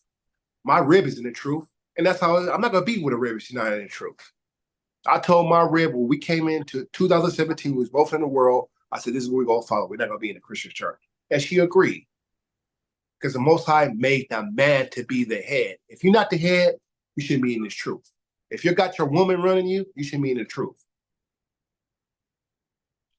That means you got that feminine energy on you. You letting your rib. I don't care if she's paying all the bills. You still the man. The Most High is dealing with the men of Israel. And the women is to learn from us. So we got to keep that in mind, man. If you got to really tell your brother, that's off, brother. What do you mean you have a rib that she's not going to come out? What? What are you talking about, Ak? Or if your rib is in another congregation, she's not congregating with your congregation. I've seen that in the truth. How's that off? How's your rib in a whole nother congregation, another Israelite group, and you over here in HOI? That's off. So we got to shame the devil, man. We got to tell the truth, man. But I digress. Go ahead and play the video. Slakia. Oh, so Salakia King. Population since Abraham Lincoln. Oh, pause the video. Go ahead, King. Go ahead, let's King. get Ecclesiasticus 7 verse 26. Go bring it out. Tom. Hast thou a wife after thy mind?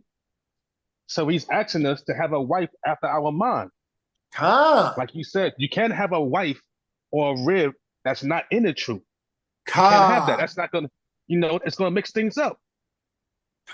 It's gonna mess things up, right? So forsake her not, but give not thyself over to a light woman. Do not give yourself over to a woman who is not of this world. I mean, Shalakia, who is not of the truth. The Most High already told us this. Has a wife after thy own mind, the same mind as you. We want to serve Yahweh. Now you. And we go deeper into the scripture. Didn't that happen to King Solomon? He was sleeping with all these different women, and he stopped following the Most High God, start clinging on to their gods. Somebody bring that out. Khan and Salakia. If you notice that also, right? When he did that, was that the women of Israel? Or was that the women of the other nations? Other nations. He told us in Deuteronomy 7 verse 3, do not sleep with the other nations. Somebody bring that out. Go ahead and bring that out. So when you get these strange women from other nations, you're gonna be doing strange things. You're gonna be worshiping their God. And that's what happened to the fall of Israel, man. It happened to all the mighty men in the scriptures, man. God. This is 1 Kings chapter 11 and verse 1. 1 Kings chapter 11 and verse 1. But King Solomon, Slakia, when anybody have it, say Khan. Slakia. 1 Kings chapter 11 and verse 1.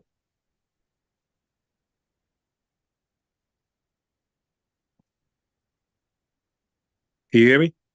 Yeah, Khan, we can hear you. Go ahead.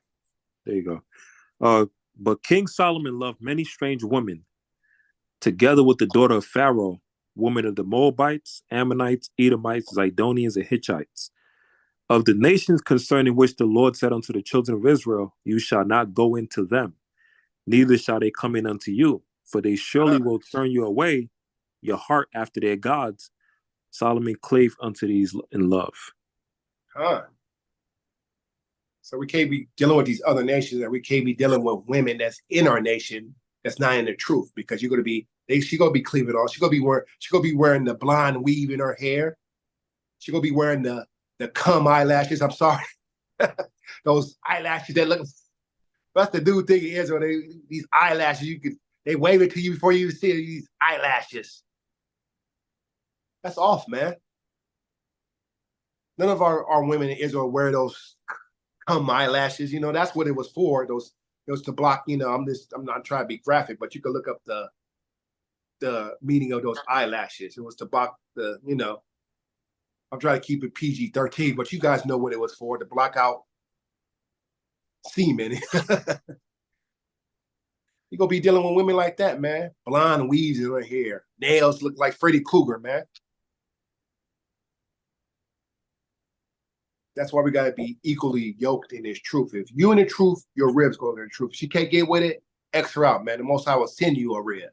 He will send you a rib that's in the truth. That's how strong of a power we serve, man. We don't care how good her sex is or none of that stuff. Sex is temporarily, man. I had millions and millions of women at one time, just a lot of women when I was younger, man. It's only a temporary feeling, man. Because after you bust that nut, it's back to the real world, man. Now, Yale, go ahead and play the video. Or if anybody want to bring anything out, go ahead. Better than President Johnson signed the Voting Rights Act?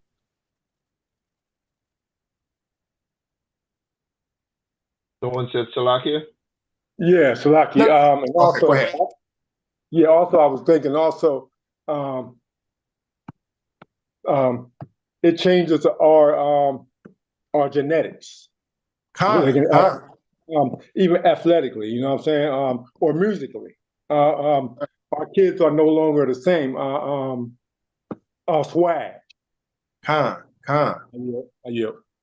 Yeah, we're giving our energy to these other nations, man. That's exactly what they do. That's why when one of these sick Edomites, they want our organs, man, because they know we're special people. These billionaires and these dignitaries, they go for the black ribs. They know who you are. Don't think that they don't know who you are. They want your organs, man. You know, Tariq broke down in Hidden Colors how it's all this organ trafficking. They'll find a body with no organs in it, man.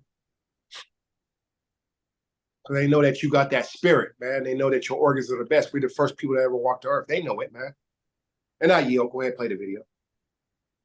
For you to start off a question and answer period, especially when you're 35 minutes late because you couldn't get your equipment to work, in such a hostile manner, I think it's a disgrace. Let me just ask a follow-up, sir, and then we'll move on to other questions here. Some of your own supporters, including Republicans on Capitol Hill, have labeled Vice President Kamala Harris, who is the first Black and Asian American woman to serve as vice president and be on a major party ticket, as a DEI hire. Is that acceptable language to you? And will you tell those Republicans and those supporters to stop it? How do you define DEI? Go ahead. How do you define diversity, equity, inclusion? Okay, yeah, go ahead. Is that what your definition? That is give me a literally definition the words then. Would you give me a definition DEI. of that? Give me a definition of Sir, that. I'm asking you a question, No, a you very have to direct define question. it. Define it for me if you I would. just defined it, sir. Do you believe that Vice President Kamala Harris is only on the ticket because she is a black woman? Well, I can say no. I think it's maybe a little bit different. So I've known her a long time indirectly, not directly very much. And she was always of Indian heritage, and she was only promoting Indian heritage. I didn't know she was black uppercut her until right a number of years ago when she happened to turn black, and now she wants to be known as black. So I don't know, is she Indian or is she black? She has always But you know identified what? as a black I woman. She went to a respect either historically black one. college. That's why. Either one. Pause the video right quick. See, she just lied, man. She already knows. She know that she identified. These people got all kind of information, and she didn't identify as black 4 years ago when she ran for president against Joe Biden. You guys can look it up. When she ran against Joe Biden, Donald Trump for the nominee 4 years ago. But she just lied. But go ahead and play the video. I digress. Salaki King, yeah. Trump brought out straight facts. That's right? That was not fake news at all. That's why I said Shah Rukh. If you look at my HY video, I put the Street Fighter clip in there. I said Shah Rukh, and he uppercut her right there. Khan. And in fact, the journalist is the one who's lying in asking the question how she asks a question, saying that she's sassy. Always identified as black. Yeah, so, all that was sassiness, and you know, she just wanted to be sassy with him, so she gonna bring out the lie to be sassy, try to challenge the president. That's all, or the former president. So because, like you said in the beginning, she was locking up a lot of black men, as you know, where she was before. Shalom, Elder. Shalom. Shalom. Is that Elder Torah on the set? Shalom, Khan. Shalom, Elder. All praises. The elder is on the group chat. So yeah, all that was sassiness, that she just going to cover her sassiness. She was Indian all the way, and then all of a sudden she made a turn, and she became a black person. Just to be clear, sir, do you believe that she is somebody should look into that too when you ask, continue in a very hostile, nasty tone. It's a direct question, sir. Do you believe that Somebody should look into that too when you ask, continue in a very hostile, nasty tone. It's a direct question, sir. Do you believe that Vice President Kamala Harris is a DEI hire, as some Republicans really don't have know. said? I mean, I really don't know. Could be. There are some, and there are plenty. I know this lady right over there, Harris, is a fantastic person who just interviewed me at length. And we had a great interview, I think, and I heard you got very good ratings on that. Well, interview. you told me it was the longest one of your life, so we had a good discussion. Look, I want to talk about why you're here today. I mean, it is not lost on us how divided we are as a country.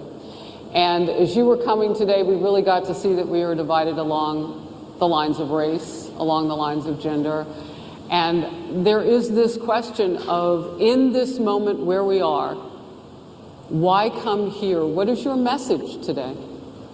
I'm going to show you a way to potentially make money by pairing Amazon with the power of red, she's a little AI. bit more rounded. She asked a little, she's a little bit more softer than the one in the blue.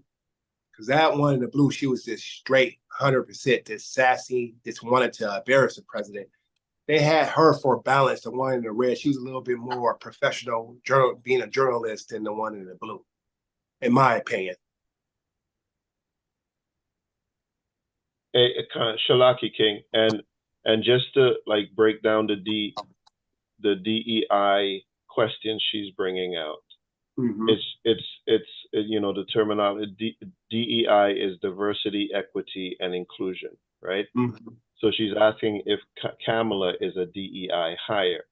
Yeah, right? so like affirmative action. That's basically a new word for affirmative action, basically. It's exactly that. It's the way organizations categorize literally us, and to recognize, our value or differences, right? So it's just another way of Esau putting us in a box and saying, you're this, you're that, you're a black woman, you're a black man, you're this, and there's just another way, like you said, for them to divide us and conquer. Yeah. Basically saying that you're not qualified for the job because you're the DEI hire, but it's affirmative action all over again. It is affirmative. Exactly. Esau mix up these words and come out with the same thing as affirmative action hire. My message is to stop people from invading our country that are taking, frankly, a lot of problems with it. But one of the big problems, and a lot of the journalists in this room I know and I have great respect for, a lot of the journalists in this room are black. I will tell you that coming from the border are millions and millions of people that happen to be taking black jobs. You had the best. What exactly is a black? And pause it right now. I don't have a problem for him to say black jobs. I don't know why everybody that did, because of outrage, he said black jobs. Easy to say jobs for black people, because we got people that's coming across the border taking jobs that should be for black people, or, as we call it, black in this country, or we know it's tribe of Judah. I have no problem with him saying that, but the Democrats bring up confusion. That's, it's this confusion. That's supposed to be black jobs, black. What is exactly black? I think, what's her name that won a Olympic medal? She tweeted something like, "I love my black job," mocking Donald Trump. What's her name? Simone Biles. Simone Biles. Yeah, she went ahead and tweeted when she won the gold medals. I love my black job. She was mocking Donald Trump. Everybody tweeted it back and stuff like that. I have no problem with him saying that black jobs. I mean, he's talking about jobs that we're entitled to because we are the backbone of this country. We started this country, and our labor started this country. I don't have no problem with him saying that. I don't know why. I mean, that's just my humble opinion. It's like this year before. It's like you, King. I think with Trump, I think this is what it is, King. I think with Trump, a lot of people look at it. See, a lot of people's kind of fooled by Trump. Like we here in New York know Trump. Trump does not like black people. Oh yeah. He does not like black people.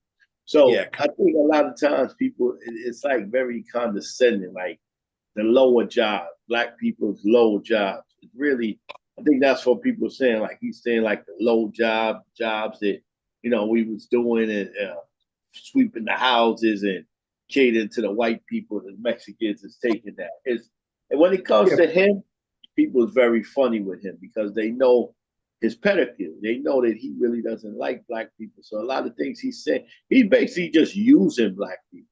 But Yeah, we're not saying that Donald Trump is. We all know what he done to the Central Park Five and how about bring back the death play after he got the facts and he still didn't apologize.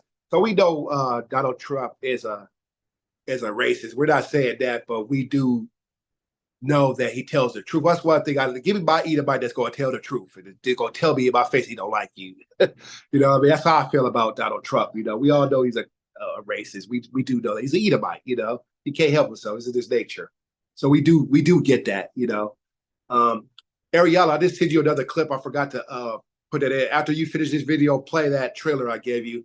And this is what I think that Kamala Harris is trying to pull on the black community. Did you get the link, King? I just sent it to you. You send it on a message? No, I sent it to you on your phone. Do I just send it on a message? Yeah, play that video after this if you can, or send it to whoever's in charge of the video. I forgot to include that in there. This is what I think that Kamala Harris is pulling on the black community. After you play the video, after we finish this. Yeah, Shalaki King. And just wanted to go into that black job thing coming from a person like Trump, right? Remember, Trump is standing on making America great again.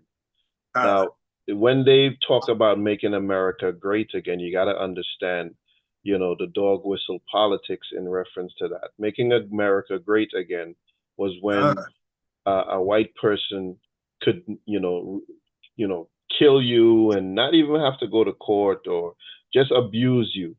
And they were in charge, right? Every white person was literally had the authority of a police officer.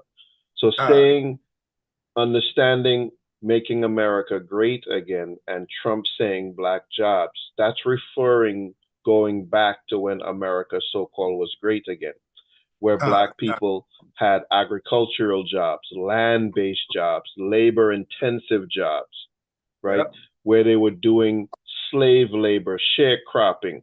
Those types of the things is historically, quote unquote, what black jobs are. So you have to understand the mouth it's coming from.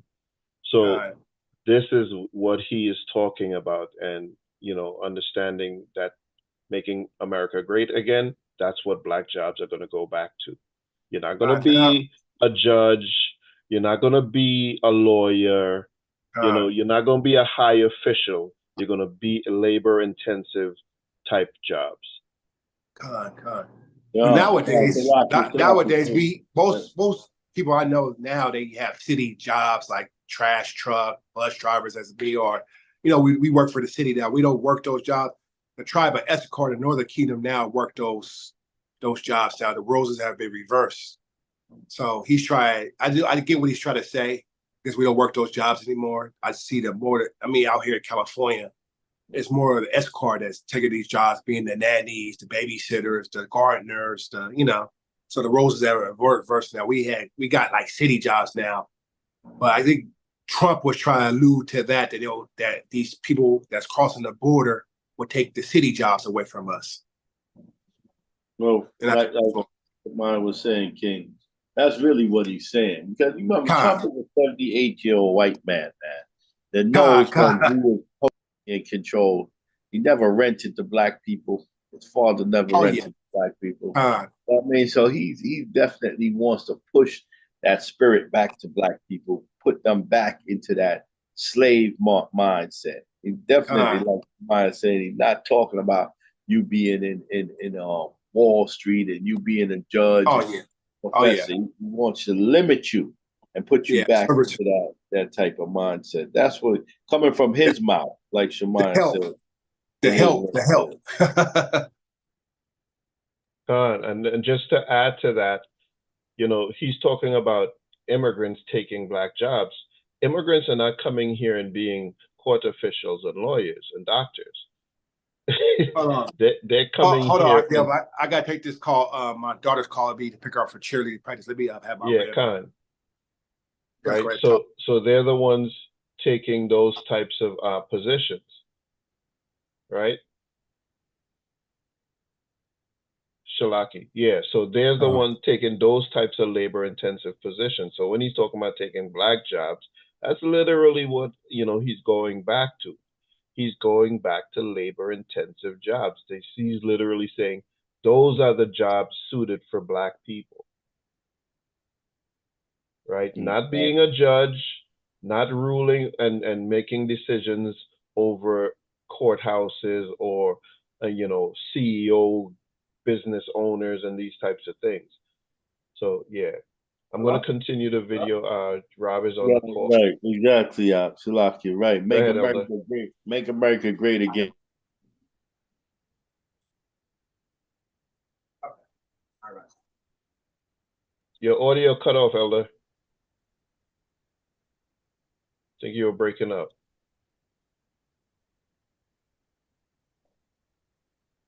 What? Yeah, you were cutting off, Elder. We didn't hear what you were saying.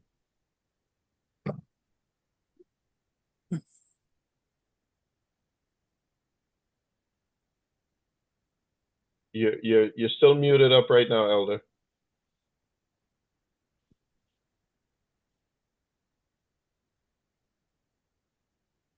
Yeah, you unmuted and you muted again, so you're still muted up.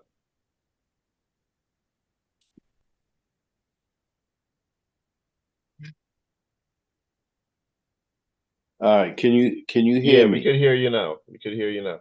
Right. Making America great again, like you said, is putting Jake back into the butler jobs, right? Doorman jobs, opening the limousine, chauffeur jobs. This is what Trump thinks that black people should be doing. He doesn't think black people should be in a position of power. He thinks black people should always be under him. You know what I mean? As a butler, as a doorman, as a chauffeur. This is what Trump age come from. He's 78-year-old white man. This is where he comes from. A 78-year-old rich white man. Right? So this is what he feels about black people. We got to understand where it's coming from and what he wants to do. He doesn't want black people in positions of power. He may act like he do, but this is the whole mindset of make America great again. Make America great again really means make America white again. Really means putting black people into those positions. The housekeeper, the butler, the chauffeur, and so on. That's what he's trying to do, man. Khan. Let me continue the video. Black job, sir. A black job is anybody that has a job. That's what it is. Anybody that has a job. All right. And Mr. President, they're taking the employment away from black people. They're coming in, they're invading. It's an invasion of millions of people, probably 15, 16, 17 million people. I have a feeling it's much more than that. And everybody's been seeing what's happened. God, again, you see his talking point is about immigrants coming in taking black jobs, right? Immigrants are not coming in and being courthouse attorney and lawyers and judges and business owners, shot callers. They're not doing that. They're taking the jobs that they can get, which are labor-intensive jobs, right? Just what it was last year, I believe it was.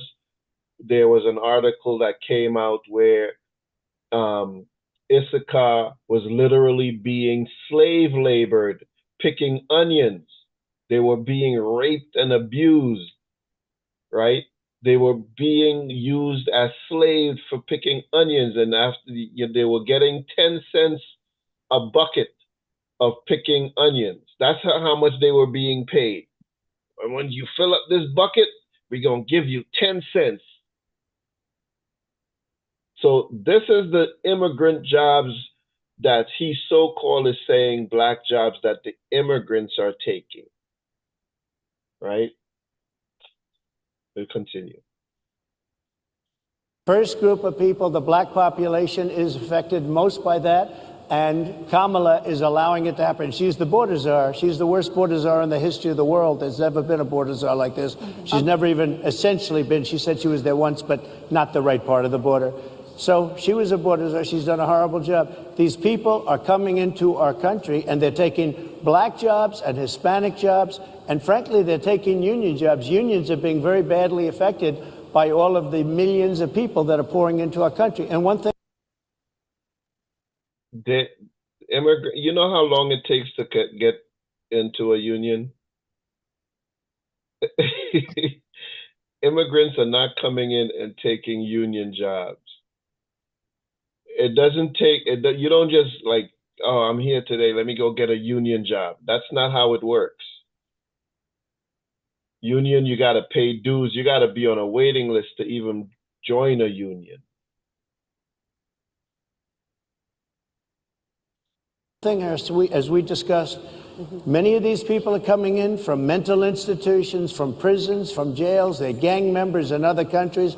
Other countries are setting loose their prisoners. They're opening up their prisons and their mental institutions, and they're taking their bad people, drug dealers, gang members, and they're bringing them into the United States. And by the way, their crime rate is going down, and our crime rate is going to be a disaster. Mr. President, I want to get into how you address some of the issues with black communities. And I say that plural because we live in communities of color that are different. We're not all the same. We don't vote the same. We don't think the same. Sure. It's not monolithic. So as you come here today, I want to talk about something that bursts, and this is the weight of the inflation on this country right now. The nonprofit Money Management International recently released data from its mid-year analysis that we have found a 52% rise in people who are seeking counseling for being in credit debt. They're paying for food that is sky high on their credit cards, and now they can't pay that off. The credit counseling nonprofit MMI, as I said, is saying now that they've seen surges that they haven't seen since we were in a pandemic of people in financial trouble.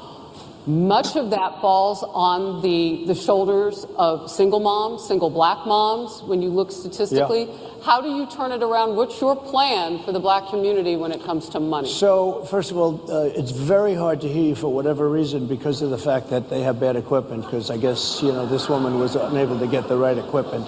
But it's very hard for me to hear you, but I can hear every other word.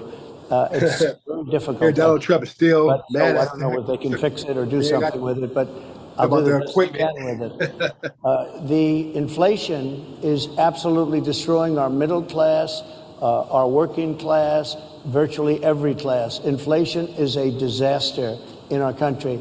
Inflation is a country buster. It breaks every country. And we had, in my opinion, the worst inflation we've had. They say it's 58 years, but I think it's much more than that. It's been devastating. It's going to be famine. Just take a look at a lot of things they don't include, like interest rates.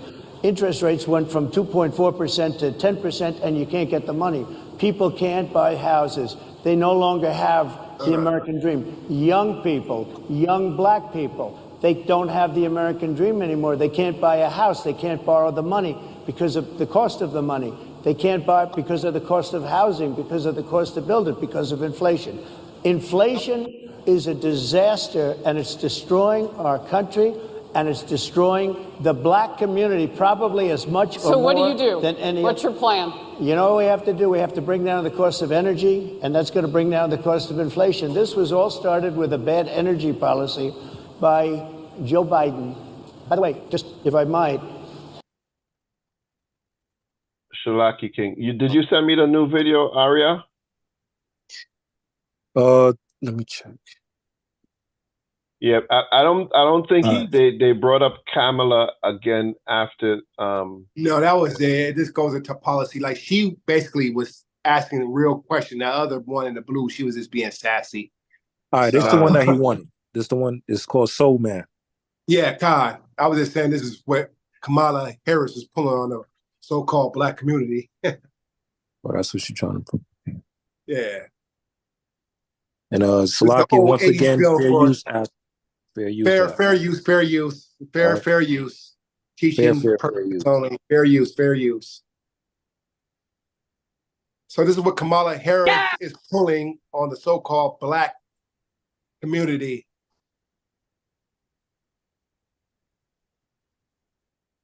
It's for educational purposes. Law School.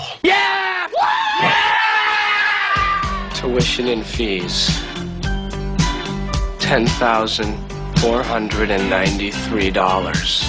Harvard Law School. This is a big day for all of us. That's why I've decided to let you pay your own way. Estimated annual living expenses You ever applied for a loan before? $7,500. Mr. Watson, you don't pay your bills. Get out. Total for 3 years of law school. Wait a second, look at this. Full tuition for the most qualified applicant, most qualified black applicant. $53,979. Don't you think you're overreacting? No. Congratulations, Mr. Watson. Thank you, sir. I'll do my best. Some people will do anything to get into Harvard. It's gonna be great. These are the 80s, man. It's the Cosby decade. For Mark Watson, all it took was a little soul. I'd like you to meet my good friend, Kareem Abdul-Ali. We got Washington here on the coin toss, so he'll take Leon. That's Watson. Right. Sorry, Marcus. Yeah, there may be a problem here. Your roommate was a, What? a black Negro. A black Negro? You know, there's something really strange about you, and I don't know what it is. Oh, God, is she beautiful? You gotta believe me. You must have learned a great deal more than you bargained for. Tell her I'm white. Don't tell her you're white. What's going on? Can we blame him for the color of his skin? Mom, Dad, I'm black. What? No, you're crazy. Mark Watson. Come on now! From the producer of Risky Business, Soul Man. He didn't give up. He got down. Right on. Do you really hate the Beach Boys now? That's an old 80s film I had to break out so bad. She pulled it so bad, a black At Mint community. Mobile, First she's East Indian. like to do the opposite. Now she want to be a sister girl. So I had to bring that out. The soul man effect. So bad, huh? Yeah, that's all it is. So bad. You remember that, Elder Terah? So bad. That's old school. That's cold. Yeah, it's old school. And a lot of you probably don't remember that movie. That's all. I had that movie a long time ago in the 80s on VHS. That was funny. So So she pulled a soul by act on you Jakes and you sister girl, you HBC, Historical Black College maneuver. So she went from East Indian. Now she's talking about what did she say the other day? I was laughing about it, talking about she took so many greens that she had to wash them out in a bathtub or something like that. What? Wow. Now you were washing greens in a bathtub? There's so many greens you doing? Give me a break. Give me a break. Like Nell Collar in the 80s. Give me a break. So you got right. She knows she ain't whipping up number curry. Exactly. God, you were from Cary to greens and soul food to pander to our vote, man. But that's why our people, man. Our people don't do no research. They just want to hear. And she had Megan Thee Stallion busted it wide open on a campaign trail, man. We're the only people that they come around and they gotta twerk and do all kind of folly stuff, you know. And folly is set at great dignity in our community. Somebody give me that. Folly is set at great dignity among our people, man. The rich sit in low places. Somebody give me that. I got it. We love folly, man. We don't care about policy. We don't care about the future of our kids. All we care is about bullshit and having a good time, like Biggie said, party and bullshit. That's how, and these politicians, they know that. They know that all they had to do is show up to the cookout, shuck and drive with you, do a little two-step with you, and you on board. Because they know that you guys love folly, man. We love folly, man. Shalaki King, I got a video to share right after as well. Khan, bring it out. Let me go bring it out now. Okay, Khan. Can you bring up the precept before you bring out the video? Yeah, Khan, go ahead. This is Ecclesiastes chapter 10 and verse 6. Bring it out. Folly is set in great dignity, and the rich sit in low place. Most High says the rich sit in a low place. We're the rich because we got the Most High, we got the blessing. That's why it says the rich sit in a low place. We're the rich because we got the blessing, we got the kingdom, man, to come. But folly is set in great dignity. That's why Kamala Harris could go ahead and get Megan Thee Stallion to bust her wide open and twerk on the stage to pander to your vote. What did they do 4 years ago? They had hired some strippers and said, "Get your booty to the pole." You guys remember that commercial they put up there? Get your booty to the pole, because they know that we don't care about politics. We just care about strippers and collard greens and cornbread and butter biscuits. That's why we got that term butter biscuits, because you guys know, if you guys do the research, a lot of these slave plantation owners used to give us butter biscuits to tell about any revolt, any rebellion. So they used to control us over food, man. And they still got that same mind frame. Give these niggas ribs, give these niggas barbecue patties and stuff, and they'll vote for us. Same thing in slavery, the same thing all over again. They control the slaves by butter biscuits to stop a slave revolt. That's because it was in the movie 12 Years a Slave. You guys look at the 12 Years a Slave, they was giving the slaves butter biscuits, telling each other, man. And we still got that mind frame today. Is this they give us collard greens and soul food and stuff like that? Folly, man. This folly. This, But go ahead and bring out your clip, Shemaya. Her name went viral and became a hashtag for anyone claiming a racist culture they were not born into. Rachel Dolezal says she was living her life as an active member of the Black community. Many within the community saw Rachel as a respected civil rights activist. She was president of the local NAACP chapter and an instructor of Africana Studies at Eastern Washington University, with a bachelor's in arts and a master's in fine art from Howard University. Then, in 2015, this childhood photo of a blonde-haired white Rachel was a piece of her unraveling when it was revealed she had constructed a life around Black culture. Rachel was fired from her job, forced off community boards. Social media erupted, hundreds of thousands of tweets mocking her, while others were disgusted by her perceived role as a culture vulture. Today, almost 6 years later, Rachel says she is still being punished, unable to find a job in the field she'd been thriving in for years and struggling to provide for her 3 sons. Though she admitted she did not correct some assumptions that she was Black, she questions the pound of flesh she's still required to pay for her actions.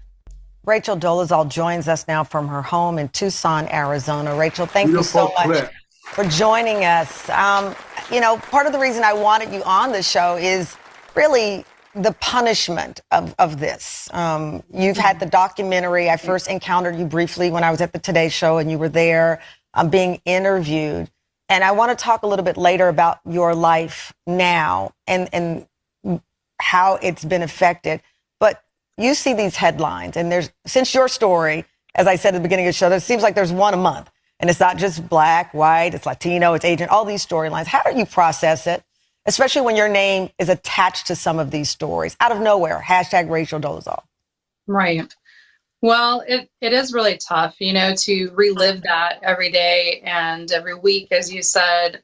Whatever the case, if somebody's name comes up attached to what people feel is a problematic identity, then I'm hashtagged, and there are memes, Kamala Dolezal, all these kind of things that have been created that come my way, and I'm tagged in. And what I really wish is that people could see me, more for who I am than the what, a mother, an activist, an artist. That's really the who I am. And when it comes to race and identity, I've always identified racially as human, but have found more of a home in Black culture, in the Black community. And that hasn't changed. I mean, I'm still the same person I was in May of 2015. I'm still doing the work. I'm still pressing forward, but it has been really tough for sure. Having not had a job for 6 years, I've had to create my own job and find ways to provide for my children through braiding hair, through grant writing to bring funds into marginalized communities and Black-owned businesses and nonprofits, through painting, through doing pep talks on Cameo.com. So it's definitely been a long 6 years, but I really strongly believe that, you know, as a person, you have to just continue to be who you are, and you know, you can't change who you are to But you know. can change who you are. People change every day. And at the core of your story. Every month, this Airbnb. Hey, man, this is this is unfortunately the situation, man, where somebody could literally take your culture and pretend to be you without the backlash and all of the different things. She could, when the, you know, the proverbial, you know, shit hits the fan, as they say, she could step back and go back to who she is. Of course, God. Hey, Right? Tobias, she watched the movie Soul Man. That's where she got the idea for it. Because you know that movie came out before she done that. She watched Soul Man. Right? So she could just step back and be like, okay, I'm white again. You know, she just wants to, she's now, you know, again, she was at that, she made it very high in terms of placement, right? She was, as they say, civil rights, taking pictures with Jesse Jackson, right? Teaching Black culture to a white person teaching Black studies. Did you to see Black those people. kids? Was those her kids that she was feeding at the table when they said she got fired? And I saw a black Jake at the table. Was that? Did she marry a black guy? Well, again, if you go in that deep into pretending to be Black, you know, and of course, white women love Black men. Oh yeah, right? that's a delicacy of That's Jake. something they that love yeah, they love that's some white cooch. that's historic, right? That's historic. When you go into slave owners, 40% of about 40% of the slave owners were females, and you know they raped their Black slaves the same as the white man raped his Black slaves. So it's nothing new under the sun. The sun, God. Right? Great video. Great video. Just want to show this You real quick as well. This is another white woman who wants to become and make herself Yourself Black. back then as a beautiful girl. So if you were a beautiful girl, why do this? Yeah, I liked my body from the beginning and to now every step. But Now this is another Edomite woman. She went further. She started injecting herself. So you know, this is not makeup on her skin. She started literally injecting herself with melanin and things to make her skin black because she so much wants to be a Black woman. That's just what cleave to us. like the boys, like their brand new car, they love to work on it. And if they see, wow, nice results, let's find this piece, and so tuning is a little bit more than expected. Well, there's been a lot of work going on, a lot of body work going on, that's for sure. 24 procedures. What aside from the obvious, what have you had done? Also, when we last met, I was much smaller. Also, actually, I have 7,100 cc each. But not only my skin color changed. Also, in meanwhile, also I've realized that my eye color has changed, my eyebrow color has changed, and also my regrowing hairs are more black and more darker and going curly. So we should explain this a little bit further, because this has changed. Martina has come around because of these tanning injections, and it was one of your surgeons that recommended that you should use these tanning injections because you weren't getting the deep tan that you wanted just by going out into the sun. So how? Yeah. So I'm not going to play this, but again, there's many people who are culture vultures, and Kamala Harris is now the latest. I yield, King. God. Somebody give me Corinthians 14 and 33, please. Baba Kashab. Hey, Lakia, Shemaiah, I just sent you one more too. I sent you one more recent one. other than the one from Rob Judah. You have not influenced me. I am my own person. I am a strong black woman. You have not influenced me. I am my own person. I am a strong black woman. Or these nations, boy, they get a rude awakening. Hey, didn't Biden say he's a black woman too? So Black woman it's not too, right. just Kamala. No, Biden says you're not black if you don't vote for me. That's what Biden said. No. Recently, he says he's a black woman as well. Oh, you said I think we gotta pull that up. I want to see that. Don, on YouTube. Look it up. The only thing I saw him on Breakfast Club, where he said you're not black if you don't vote for me. Bubba Kashaw, somebody give me 1 Corinthians 14 and 33. Don, I got you. God. Yeah, we getting on these Edomites. God, y'all bringing out some fire videos, man. This is 1 Corinthians chapter 14, verse 33. For God is not the author of confusion, but of peace, as in all the churches of the saints. So there's nothing but confusion in this kingdom. He's not the author of confusion. All these people getting butt injections. Men want to be women. Women want to be men. Edomites want to be us. And our people want to be them. This is nothing but confusion in this kingdom. And the Most High is not the author of confusion, man. You guys gotta understand that, man. That's why you got to come back to our nation, come back to our customs, man. Because the Most High is going to get rid of all this confusion, man. And he's going to cleanse his kingdom in nuclear fire. Go ahead, King. Yeah, Kyle, this is Biden. Here you go. By the way, I'm proud to be, as I said, the first vice president, first black woman, served with a black president.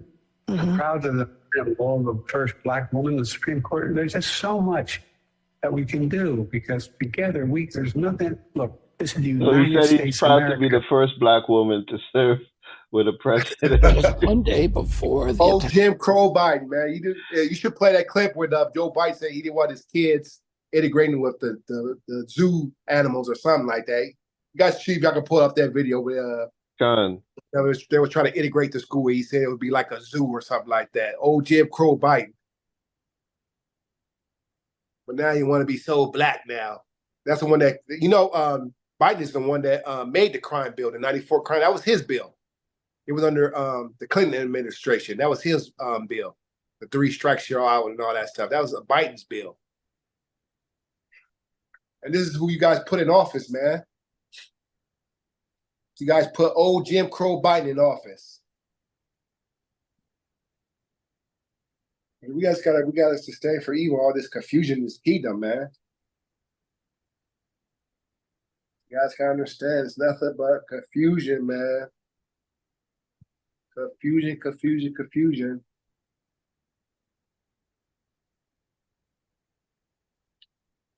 Anybody else want to bring out anything? Yeah, Con. I got a quick precept. Go ahead, King.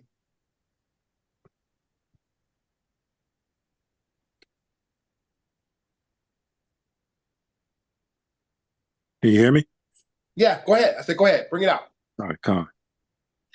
This is the book of Lamentations, chapter 4, and verse 17. As for us, our eyes as yet failed for our vain help. In our watching, we have watched for a nation that could not save us. Not save us. These nations can't save us, man. You cleave to these other nations. These nations can't save you. They ain't gonna do anything. You will have no tangibles in this. They gonna show up to the cookout. They gonna party and bullshit with you. They have no tangibles for you. If you look in your neighborhood, in your own community, you don't own any of those businesses in the community. It's going to be the East Indian at 7-Eleven, the Arabs at the gas station, and you can get some Mexican street vendors selling tacos and stuff, at least in my neighborhood. But we don't own any of the businesses in our own neighborhood. We make the other nations rich. We're like liquid money to the other nations. Out here, we have the biggest swap meet, called a Slauson swap meet, all ran by Koreans. But they want to, they want to come in your neighborhood and tell you to hurry up and buy. when you go into their store, they want you out of their store, you patronizing their business. It's like when Minister decided when he shot the woman in the head because he got tired of her following him. But these other nations, man, they treat you like you patronize their businesses, man. Somebody give me Isaiah 1 and 3. Baba Kasha, please.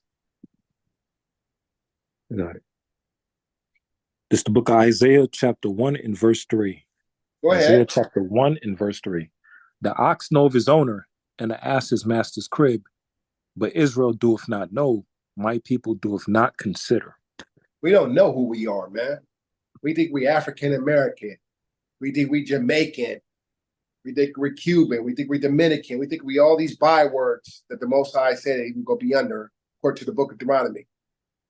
We don't consider that we're Israel. We think the people that's in Israel right now, the Khazars, Amalek, is the people of the Bible. And I still tell people, I got people with the truth, and they still say they Israel too. No. They're Cleveland, man. They're deceiving you, man. They know that they're not the real people of the Bible. Some Amaleks will be honest with you and say they're not the biblical Israelite, but most of them will lie. Like 80% of them will lie. You got some Amaleks that say they converted to Judaism, as they say, but you got 80% of them say that they was in the wilderness with Moses, and they're God's chosen people. Deception, man. So we just gotta wake up. We gotta spread this gospel. We don't have time to out-scholar each other. We don't have time to look at each other's abs and, I'm Hulk Hogan. What you gonna do, brother? And you know, Hulk Hogan broke my heart when he said that he didn't like black people. I grew up on some Hulk Hogan. And when Hulk Hogan said, I don't want my daughter dating no nigger. So these people have a perpetual hatred for you, man. I used to be the biggest Hulk Hogan fan. I used to be a Hulkamania, brother. But these people hate you, man. That's another thing. Hulk Hogan wanted to be black, with the tan and stuff like that, saying brother and all that stuff, man. These people, man, they want to be us, but they don't want to be us. Get it? They want to be us, but they don't want to be us.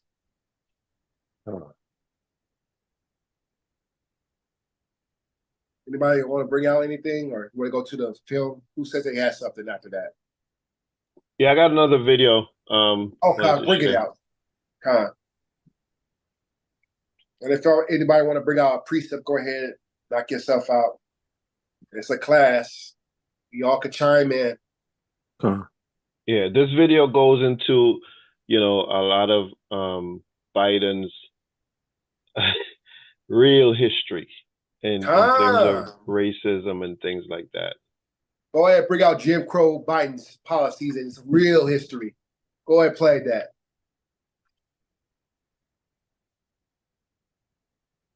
Khan, let me get that video up for you. Khan. I tell Shamai get the video ready. Oh, he already got the ready? Okay, Khan. I'm going to say bring out precept, but he got it ready, Khan. Joe Biden recently signed off on Juneteenth as a national holiday in the U.S. The recognition of the holiday, which commemorates the end of slavery in the U.S., has been celebrated as a major symbolic shift away from the rhetoric of the Trump era. But many have forgotten this moment during the 2019 Democratic primary. And I'm going to now direct this at Vice President Biden. I do not believe you are a racist. And I agree with you when you commit yourself to the importance of finding common ground. But I also believe, and it's personal, and I was actually it was hurtful to hear you talk about the reputations of two United States senators who built their reputations and career on the segregation of race in this country. And it was not only that, but you also worked with them to oppose busing. And, there was a little girl in California who was part of the second class to integrate her public schools. And she was bused to school every day. And that little girl was me. Despite insisting that she wasn't calling Biden racist, Harris was in fact accusing him of preventing black students from integrating into white schools, and of being friends with openly racist politicians. So, what is Joe Biden's real record on race? Harris wasn't inaccurate in her criticism of Biden, who has a checkered history on racial justice, despite painting himself as a staunch civil rights advocate over the years. Perhaps one of the most criticized moments in Biden's past is his involvement in the creation of the notorious 1994 crime bill. People forget that the informal name for the bill was Biden's crime law. The legislation is widely criticized for being responsible for making the effects of mass incarceration in the US exponentially worse. Biden was also a key architect of the devastating Iraq War. Responsibility for the war is often blamed on George W. Bush, Dick Cheney, and other Republicans. But in reality, Biden played a key role. Did you know Bill Clinton blamed black pastors of the crime bill? He said, well, you guys wanted the crime to be fought, so we passed the crime bill. They blame Black America for the crime bill. I land my plane. Go ahead. Role as a Democrat. In the lead up to the war, Biden convened a series of Senate hearings to drum up support for the invasion on the basis of flimsy intelligence material being presented by the Republicans. What is the threat from Iraq? Obviously, to fully answer this question will require us to have additional enclosed hearings. Not a single anti-war voice was invited to the hearings. Biden also admits to having been civil with Democratic colleagues who were openly racist, like James Eastland, who had a long history of racist remarks, including that Black Americans belonged to an inferior race, as well as the segregationist Herman Talmadge. Right? Black people belong to an inferior race. You're not black if you don't vote for me, you're not black. God. Who vigorously opposed school integration. Governor, this means in effect that your state would set up a private school system. And we intend to maintain separate schools in Georgia, one way or another, come what may. Biden also developed a decades-long friendship with segregationist Strom Thurmond, who he worked with attempting to pass the Biden-Thurmond Violent Crime Control Act in 1991. Biden also spoke at his funeral. We became good friends. I'm not sure exactly why or how it happened, Nancy, but you know we did. In the lead up to the 2008 election, Biden was also in the spotlight for a number of comments, including referring to Barack Obama as articulate and clean, and associating Indian immigrants with Dunkin' Donuts and 7-Eleven chains. Do these gaffes or misunderstandings, or however you would characterize them, indicate you're uncomfortable talking about race, or are people just being too sensitive? I think that I have my whole career. I got involved in public policy. I got involved in politics because of the civil rights movement. Biden also has an unreliable history surrounding his own involvement in the civil rights struggle. He has at times claimed to have been deeply involved, at other times not that active, and in the lead up to the 2020 election once again claimed to have been heavily involved. He was also caught out claiming to have been arrested trying to visit Nelson Mandela. This day, 30 years ago, Nelson Mandela walked out of prison and entered into discussions about apartheid. I had the great honor of meeting him. I had the great honor of being arrested with our UN ambassador on the streets of Soweto trying to get to see him on Robbins Island. You now say you weren't arrested and it didn't happen in Soweto. You were at the airport in Johannesburg and you were stopped from going through the door for blacks. I guess the question is, were you confused or were you just trying to embellish a story? Offered the chance to run with Biden in 2020. Kamala Harris's once scathing criticisms about race faded away, and the two have worked closely since winning the election. I believe you that you're fully supportive of him. How does that transition happen? How do you go from being such a passionate opponent on such bedrock principles for you, and now you guys seem to be pals? It was a debate. Not everybody landed punches like you did, though. It was a debate. So you don't mean it? It was a debate. It was a debate. It was all a debate. I understand. Traveled to the debate. There were journalists there covering the debate, where there would be a debate of differences of opinion and issues. I am 1,000% supportive of Joe Biden, and I will again do everything I can to make sure he is elected. The Democrats may be keen to forget Biden's past, but should everyone else have to as well? I wanted you to bring up that one clip when he said that he didn't want to integrate the school, it'd be like an animal at a zoo.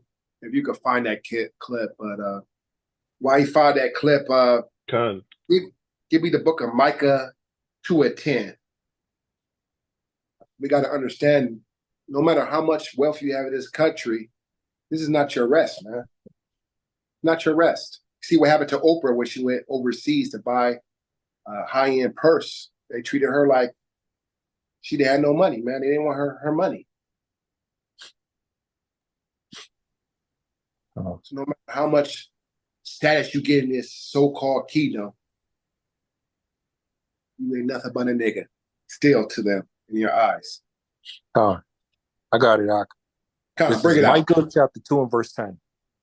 Arise ye and depart, for this is not your rest. Because it is polluted, it shall destroy you, even with a sword destruction. The sword destruction. So no matter how much wealth you have in this kingdom, how much notoriety you have in this kingdom, they gonna still hate you. If you have a nice luxury car, they gonna pull you over, run your plates come back clean, registration come back clean. Now they looking at your VIN number, thinking that maybe the VIN number, you changed the VIN number, it got somebody hooked up at the DMV to give you some registration. You can't even have a car in this kingdom. Man, you saw that hatred, man. I understand. It's not your rest, man. The rest is when we get the kingdom. Khan? Khan. Okay, I didn't hear no Khan. So Yeah. wait a minute. People fall asleep. Y'all know what the kingdom? Oh. That was a dry Khan, man. I was like, wait a minute. Y'all might like this Pluto land, man. You guys like You this might be land? the only one. Yeah, everybody did. Everybody fall asleep. I forgot we on East Coast time. Yeah, it's only 8 o'clock out here in California. Y'all might be a little bit asleep. Y'all got to go to work tomorrow. It's Friday. I forgot. Man, I didn't hear no Khan. I said, wait a minute. Y'all don't want the kingdom? I'm gonna do a Snoop Dogg. Y'all don't have love for Dr. Dre and Snoop Dogg? Come on, New York. Y'all don't have love for Dr. Dre and Snoop Dogg? Well, let it be known. 94 Scorpion Wars, you guys don't remember that. Hey, we ain't got love for Snoop and Dre, but we got love for Rob. Do I gotta come to New York and knock the buildings down like Snoop Dogg to wake y'all up? No love for Snoop and Dre, but we got love for Rob Judah. God. But yeah, this is not our rest as a real man. That's why we can't get infatuated these things we get in the kingdom, man. You know, you just gotta serve the Most High, because no matter how much notoriety you get in this kingdom, you ain't nothing but a nigga to them. So, you know, we just gotta keep that in mind. You know, Oprah, she got ignored and they didn't think that she had money. They knew who she was. I'm not buying the whole story that they didn't know who she was. They just said she's an uppity nigga and we gonna show her place.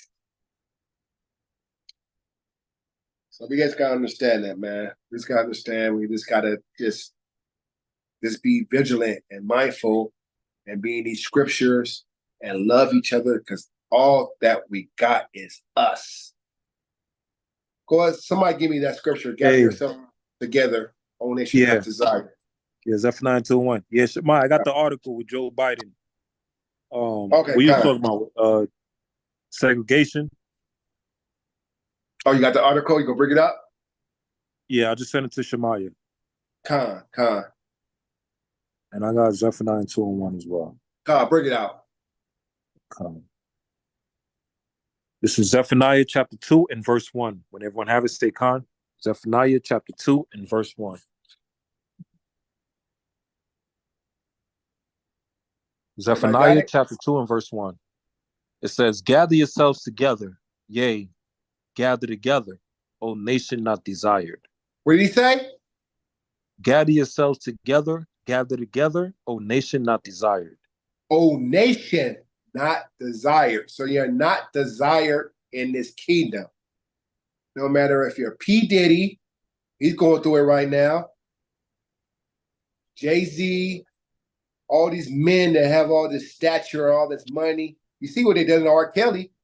They hit him with a RICO charge. Even though, you know, he was doing what he was doing, he didn't deserve to get hit with a RICO charge. RICO is usually for organized crime. But it's how much they hate you. They don't even do that to the white KKK members that bomb churches, man, and kill a lot of people. I never heard them getting hit with RICO charges. And that's an organized crime syndicate, the Ku Klux Klan. But they'll hit an entertainer even though he was doing wrong, the Most High judged him. But this is how much they hate you in this kingdom. They hit you with the RICO charge. Old nation not desired. We got to gather ourselves together, old nation, because you're not desired in this kingdom. And I yield. Yeah, I got the article. Let me see. I'll play it. I'll play it on the screen for everybody. This is the article right here. It says Joe Biden worried in 1977 that certain desegregation policies will cause his children to grow up in the jungle. Yeah. jungle. There's a video on that one too. That's what he said. He didn't want his kids to be in a jungle. So it was a video I saw on YouTube. If he could pull that up, he said, I don't want his kids to be in a jungle or something like that. I'm paraphrasing, but that's what he said. This is Jim Crow Biden. That's what we call him, Jim Crow Biden. But you're not black if you don't. He went on the Breakfast Club and said, you're not black if you don't vote for him. You're not black if you don't vote for me. This is how bad they assault the black community, so-called Israelite community.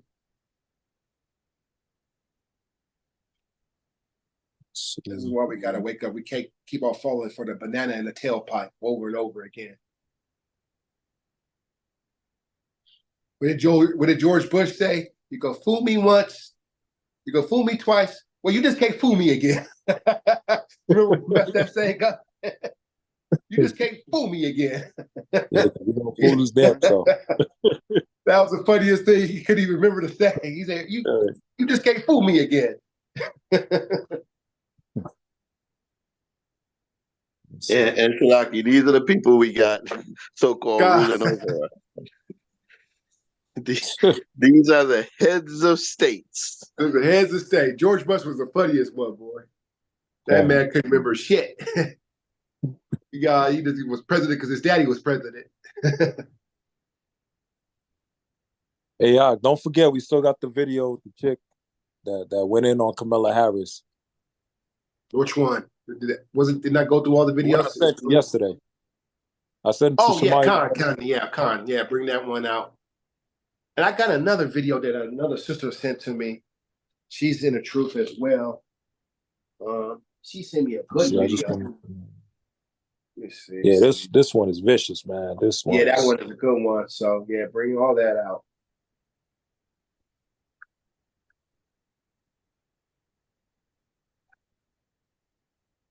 Yeah, she made one speech and they like, damn. Yeah. Yeah, Shemaya, I just sent you the clip about the sister on your WhatsApp.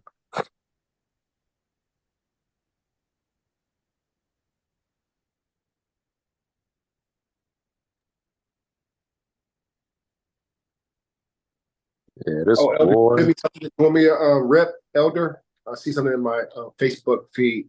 Is Elder still there? Elder. Who, Elder Zabak? No, not Zabak. Or Elder Torah? Torah. Yeah. He sent me something. I guess he wanted me to rip something. I just saw it in my Facebook feed right now. I was looking for this video. You want me to play this video? Khan. Okay, Khan. Tout this woman as a savior for the black community, but all she's done is hurt the black community since she came into the game. Bring it up. See, the first step in destroying the black community is to dismantle the black family. So aside from her record as a prosecutor, why don't we ask Mrs. Willie Brown if Kamala Harris cares about black families?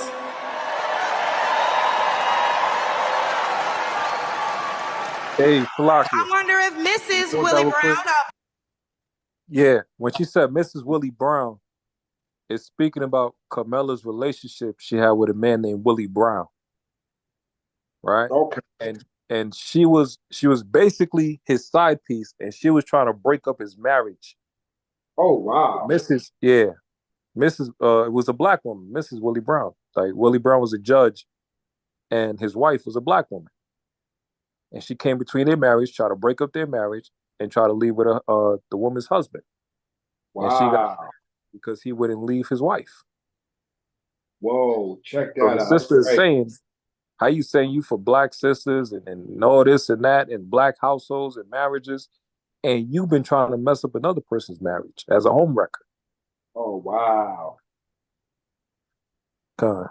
Shalaki King, I believe Judge Okay. Joe Brown brought that out in reference to also her giving Willie Brown the downtown. Right. And there was some type of article or video out about that. You can't find that on the internet nowhere. They scrubbed that. Yeah, she gonna go in. Yeah, Judge Joe Brown, Yeah, he went she in. really, really brings it out. Yeah, Judge Brown, he broke that down viciously. I think I sent you that video about Judge Brown. Did you get that one? Yeah. Yeah, I sent him that too as well. Yeah, set that up. Yeah, play this one. Play this one. This one is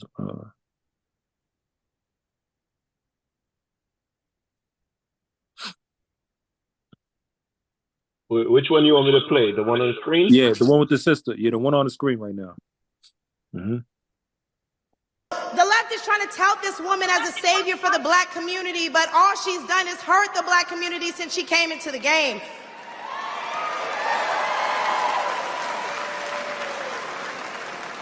See, the first step in destroying the black community is to dismantle the black family. So aside from her record as a prosecutor, why don't we ask Mrs. Willie Brown if Kamala Harris cares about black families?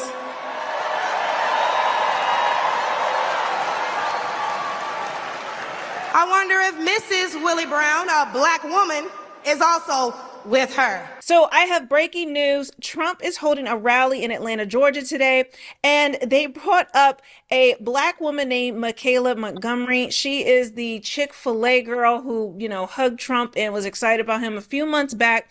And they have brought her up on stage, and what some are most likely saying that she has betrayed her race, she's cooning, she's a Bedouin, she's all these things, but a large number of black people are cheering her on, cheering on Trump for what she has to say in this. I'm going to play her entire speech. You guys let me know what you think about it.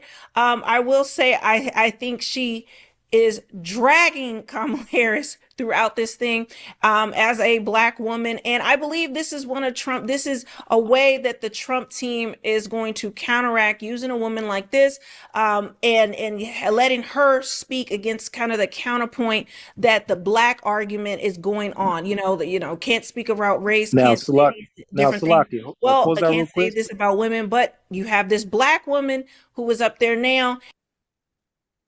Now, what's significant about this, because like Elder Terah said earlier, us in the East Coast, New York, we know Trump is a snake, right? But he's a smart snake. Oh, yeah. Wise as a But- serpent, as they say. Yeah, he's a smart serpent, right? He know how to play chess with these devils, which is his own people, right? So now, Kamala Harris, for her convention, she brung out Megan Thee Stallion. Mm-hmm. That's why I said earlier. Hip hop artists, dancers, stripper, and all of this stuff, promoting all of that ratchetness. Trump countered her by using this sister right here. Mm-hmm. Not up there rapping, no dancing, no nothing. She's coming with straight facts. Facts, yeah. She gonna drag her behind from India to damn near Pakistan to Bangladesh. She gonna drag her damn long-haired, stringy Vashni. She gonna drag her. Yeah, bring it out, Doc. It's dog walked her, huh? Dog walk, curry walked her.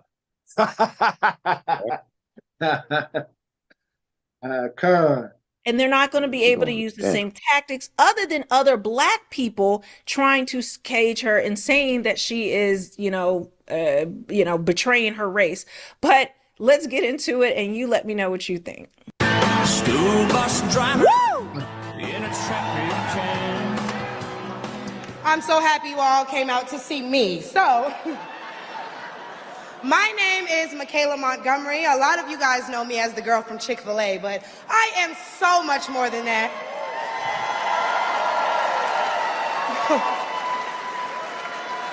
$10 can help fund powerful You gonna ads counter another to reach sassy girl with another undecided sassy voters girl. nationwide. You're right. Right. $10 That's a little sassy. to help open field offices You in say, key okay, battleground states. Democrats want to get sassy with me. I'm going to get me a sassy sister. Right. That's basically what he did. That's what he does. Not only do I serve as the CEO of Conserve the Culture, I am also the state director for Blexit down here in Georgia. I'm a Fulton County coordinator for America First Works, and I'm also launching a podcast on the Patriots Prayer Network, so put some respect on my name.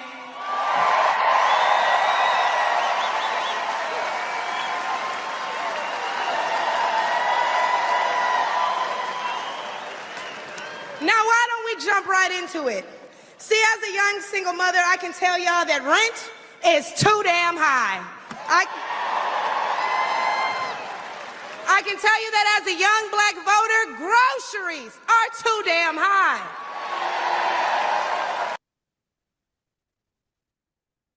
Yo, Shalaki King, it's just amazing how, you know, we promote and celebrate being a young single mother in these days. Right. Like that is something to be proud of. Mm-hmm. Right? Doing it all by yourself is the slogan and the theme now of today. I don't need a man, I do it all by myself. I'm a single mother. Right. That's only our community that promotes that you don't need a man. You can do it by yourself.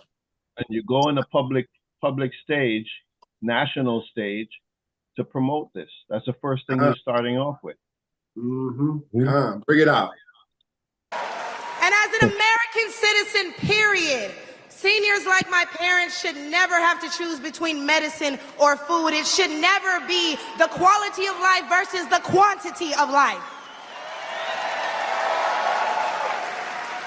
And I don't want to hear, oh, but we capped the price of insulin and lowered the price of all these medicines. Yeah, but you raised the price of everything else, so it's about time to start telling the truth to Americans and let them know exactly what they're signing up for if they want to vote for Kamala Harris. We need to vote based on facts and not feelings. See, under Harris and Biden, the average Georgia household is losing $1,060 per month, and inflation is at 21.4%. And due to the war on energy, average gas prices have reached record highs for the state.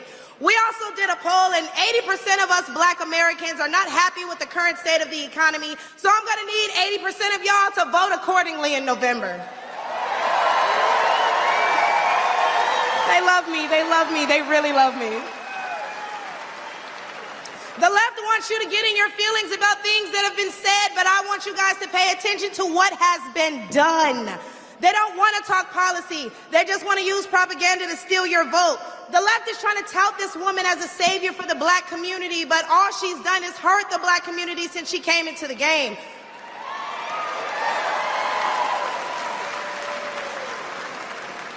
See, the first step in destroying the black community is to dismantle the black family. So aside from her record as a prosecutor, Destroy the black family, but I'm promoting myself as a single mother. She bring up all the curses. She bring up all the curses in the book of Deuteronomy. 28. why don't we ask Mrs. Willie Brown if Kamala Harris cares about black families?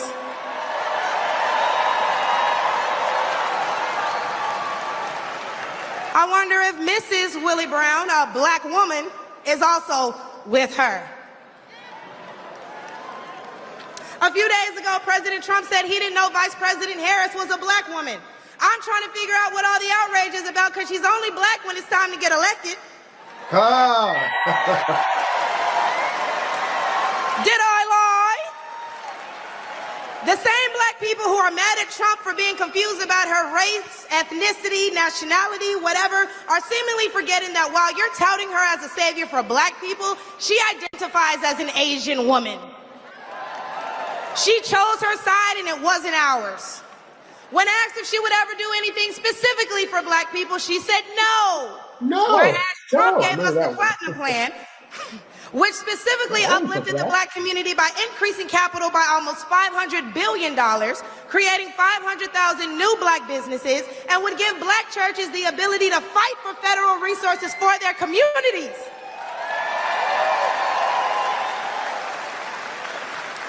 And why are are we acting like strong borders aren't a thing literally everywhere else in the world? Since when has being patriotic been a crime?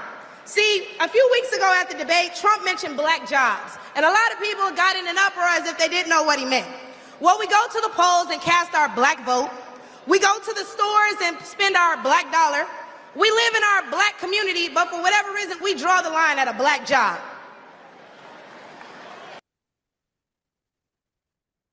I'm a 27-year-old transgender woman. I am a wolf therian and a member of the furry fandom. When and how did you discover this inner wolfness? Probably around age 10 or 11. I was watching an anime about wolves and see the wolf running across. They put these in commercials. They even want the commercials. Because if you're wondering what a black job is, please, I encourage you all to drive through Atlanta at all these beautiful black-owned businesses and check and see who works there. Probably a black person working for a black entrepreneur, recycling the black dollar, creating black generational wealth.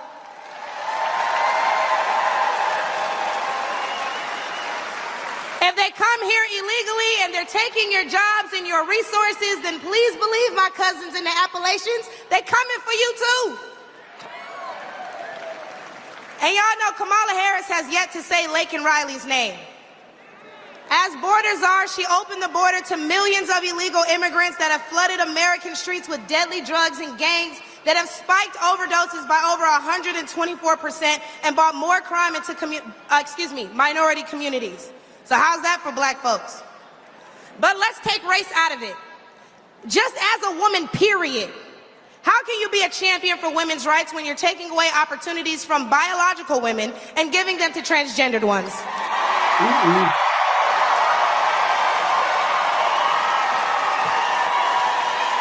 You're gonna make the left go crazy on that statement. I'll wait, y'all, because I wasn't done. See, how can you promote equity for women and you're allowing men to play in women's sports? And what kind of feminist would still allow men to enter their sacred spaces, i.e. our bathrooms and school locker rooms? Do I even need to mention the opening ceremony at the Olympics? Or the fact that Angela Carini was forced to fight a man and told us that she's never been punched so hard in her life. We cannot allow dangerous liberals who think things like this are okay into the White House. Because Did you guys see the Olympics when that woman fought? They said that she's not a man. They said that she just has an extra X and Y in her chromosomes. I don't know. The jury's out on that one. Did you guys do any research on that? The Olympic boxer? No, Shalaki, the accusation is gaining more traction than the truth. Mm-hmm. This person grew up. You see baby pictures of her as a girl. Her country says she is a woman. Of course, they got to check all of the medical and all of that stuff, but the accusation sometimes gain more traction. So whether further examination have been done and the truth, whatever it is, comes out, I don't think it's actually out yet. So this is, again, accusation gaining more traction. Yeah, because she beat the hell out of Esau. I bet she was an Edomite. She beat up. Yeah, because there was also another situation where a black guy was fighting a white guy, martial arts, and he kicked the guy, and they said, "Oh, you kicked him too hard. You're disqualified." Oh yeah, so they do that. How could you be fighting martial arts in a competition and you kicked the guy a legal kick? It wasn't like you kicked him in his groin or nothing. A legal it wasn't kick, malicious. And you said, "Well, no, you're disqualified." The guy who's knocked out on the floor wins the match. Wins the match, yeah. I seen that happen with wrestling matches. When we dominated them in wrestling, they said that we was too rough and they give it to the other opponent that lost. But that's Esau. my daughter will not be fighting a man at her wrestling match.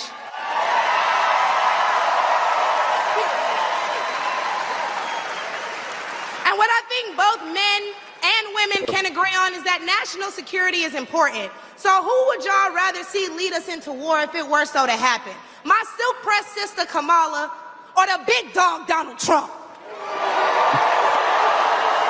Oh, she says that big dog Donald Trump. And Hey, lastly, Salakia. I cannot get Hey, up here Salakia, without real quick. mentioning my farmers. The backbone. Salakia, can y'all hear me? Yeah, Khan. Yeah, and that's still the white Jesus effect. Like they say, the big dog Donald Trump. It was another black woman by the name of Amarosa, I believe, that had Oh, the yeah. same thing, thinking that this man Trump is some big, savior for the black Savior, community. You heard what she said? She said the Yeah. big dog Donald Big Trump. dog. God. That's so her mind is just on the white man. He has the power, so she think that he is still the one with the power and control. You see what I'm saying? To be honest, man, none of them is good. Kamala's not good, or Trump is good. They all full of it. We know this. But she still wants a white savior. Good. Of this country. And aside from the Biden-Harris administration hurting you guys in ways we can't even comprehend by the rising cost of everything, black farmers suffered even more due to the delays associated with the Inflation Reduction Act signed in 2022. Now, don't let the Biden-Harris administration fool you, because they waited until the 9th hour to sign off on disbursements as a last-minute attempt to garner support. But why would they hurt the agricultural industry? Probably because they're looking forward to making more money in the pharmaceutical one. Eyes up here. It's called the Grubelt Ultra. Now, let me tell you about it. Yeah, it's a lot. And speaking of I think that's it. pharmaceuticals, because I promise.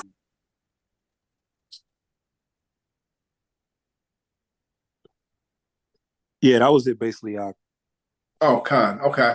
That's just regular hearing aid, this and that we're talking about. But yeah, just wanted to show that video just to back up what you was talking about with Kamala Harris and how everybody know.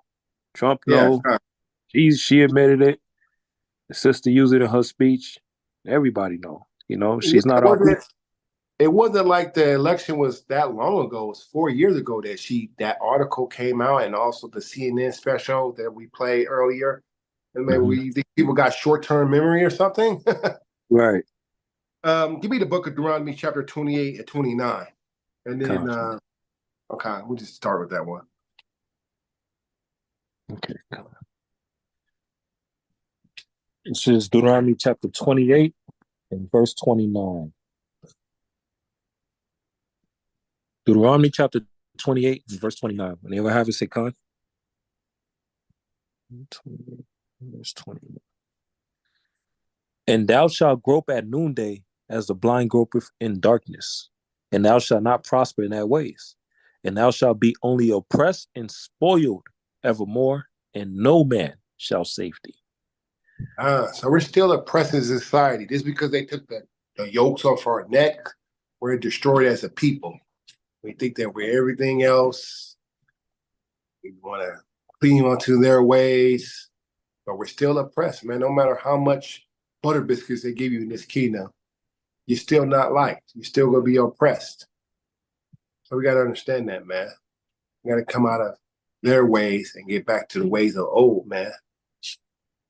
You got to start to remember who we are, man. We're starting to wake up.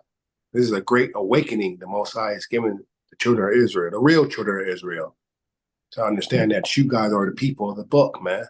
These are our ancestors. Abraham, Isaac, Jacob is our ancestors, man.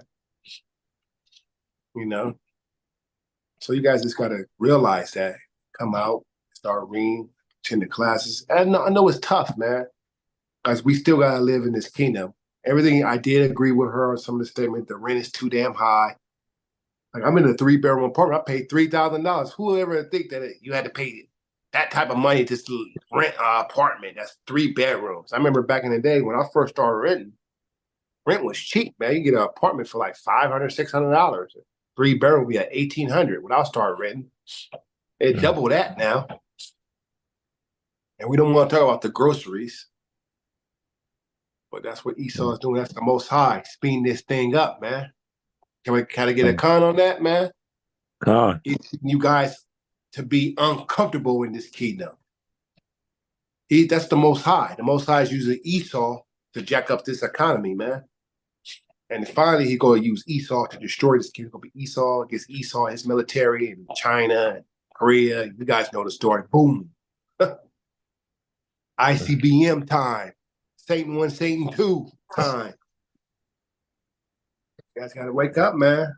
He's speeding this thing up. Times are getting faster and faster. Let's look, man. We're already in August already, man. I remember it was, according to Esau, we didn't talk about the Israelite calendar. We talk about Esau's January 1st calendar. Most High speeding this thing up, man. Even though we know it's the 5th month according to the new moon and scriptures, but Most High speeding this thing up, man. Salaki, you still want to play the Judge Joe Brown one? Yeah, might as well bring it out, bring all this. I sent you another video. Did you get it?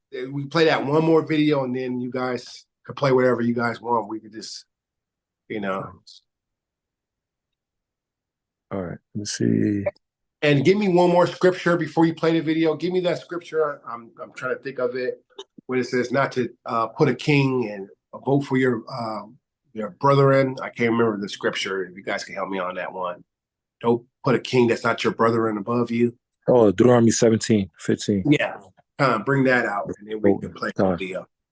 So we're not supposed to be voting in this election anyways. Either if you like Trump or you like Kamala Harris, the scripture clearly said that we're not supposed to vote for somebody that's not our brethren. I'm paraphrasing. No, I got it. Con. All right. This is Deuteronomy chapter 17 and verse 15. Bring it out. Deuteronomy chapter 17 and verse 15. Thou shalt in any wise set him king over thee, whom the Lord thy God shall choose. One from among thy brethren shalt thou set king over thee. Thou mayest not set a stranger over thee, which is not thy brother. Who is Kamala Harris? Thou shalt not set a stranger over thee, which is not thy brother. Who is Donald Trump?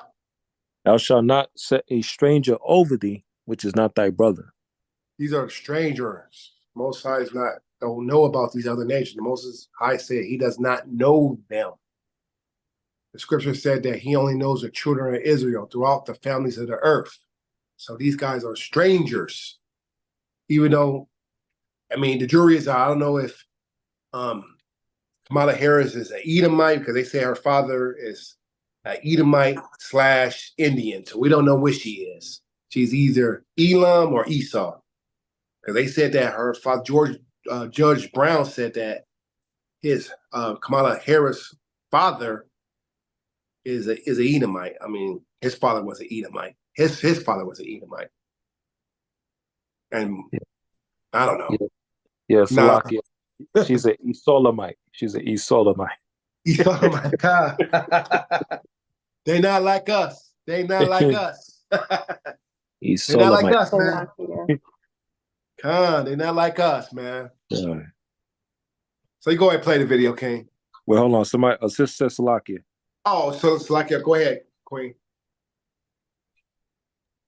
No, I was just gonna say same thing. Yeah, I did my research a little bit more on her, and her family stemmed from a slave owner in Jamaica.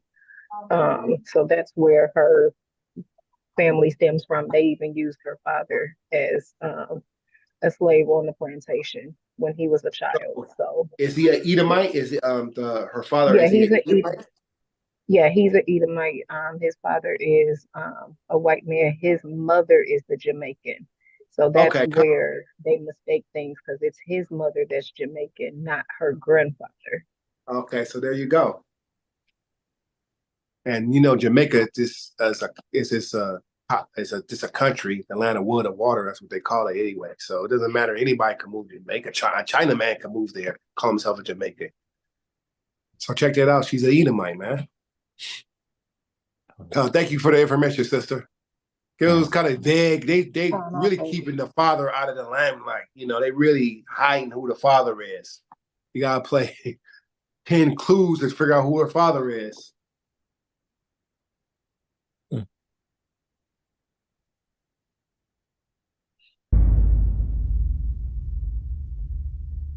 Fair use, fair use. How you feel about Did you, Trump calling Kamala Harris Did you get that video, Ariella?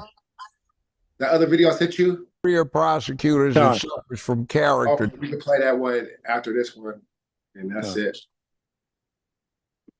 Yeah, I sent it to Shemaya too. It's a Facebook Oh, one. God. That's a Facebook video. I don't know. Can he do a Facebook video? 'Cause I think you have a Facebook account to play. Yeah, he can do it as well too. Yeah. Oh, God. Okay. Deficits. She's one of these people that has absolutely no connection with what the hell was going on. She wasn't a student at a time when there were opportunities, but she could have made some to go out and made a difference in her community that she claims, but she didn't. And her claim is a false one. So I don't appreciate her taking advantage of the situation. I think it is unfair to the people who she is making a false claim of identity with. And it also is not fair to the people she ought to be identifying with. See, we have a lot of Indians that have immigrated into the United States. They're fine people, but they've got one big problem, that is the transplantation of untouchability into America. That's the caste system. You may have somebody that's a multimillionaire that owns the company and the office building, and if he comes from the untouchable caste and somebody who's Indian does not, brushes up against the boss coming out of a conference, they have to go through a purification ritual. That kind of nonsense needs to have no place in the United States of America. So she's a Hindu, but yet she has done absolutely nothing to better the condition of the many Hindu or Sikh or other people from India, the Tamil Brahmins, caste, whatever. She's done absolutely nothing to make their condition better here in the United States except to grin about it. So she's not doing anything for us. She was essentially in California the #1 enemy for young black folk. So what has she done? And why should I emulate her or support her when on an objective basis, and I took a checklist, how many people did you help out? How many people did you condemn when you had the opportunity to deliver justice and equity? How many did you do? How many did you do the opposite with? Got a whole lot. Oh, man. How many people on a certain side did you help exploit people? All of these folk that got jacked up with those crooked mortgages, who lost their homes. You didn't do a damn thing to help them out. You helped out the fat cats who were ripping them off, Soros and Mnuchin. You didn't help out my 3 neighbors who were losing their property. You didn't help out the other people who were in jeopardy of losing their property or got caught up in a trick bag that other counties had returned 5,200 indictment counts trying to protect them. You dismissed them, so somebody that's raising money for your political ambitions gets to sell the company for $4.2 billion. Help me!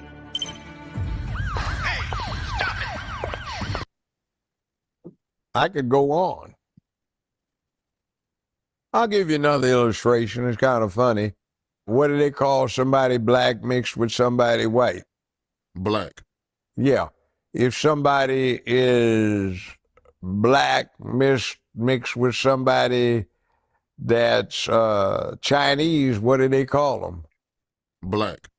Somebody's mixed with somebody that's Indian, what do they call them? Meaning Hindu type Indian. They call them black. But her people acknowledge she's a Hindu. So how do you beat the rule if you have the rule applied to you? That's because she's not. She's a fake. So what are you protecting? See, that's the question. And I'm not dissing AKAs. My own mother was an AKA. She pledged 1934. She's ivy behind the wall. She's been dead for a while. Loyal AKA for years, decades. I'm not bad-mouthing them, but I got license to make a comment about it. It's like, you see, when somebody's down and has a poor or negative self-concept or perception, they'll seize on anything to make themselves look better. You can even take connection. Look at what was happening in Germany in the 1920s and 1930s. Germany only became a country in the 1870s. So they weren't even 50 years old in the 1920s. That's within the lifetime of a lot of people who weren't even as old as I am now, where Germany had become a country.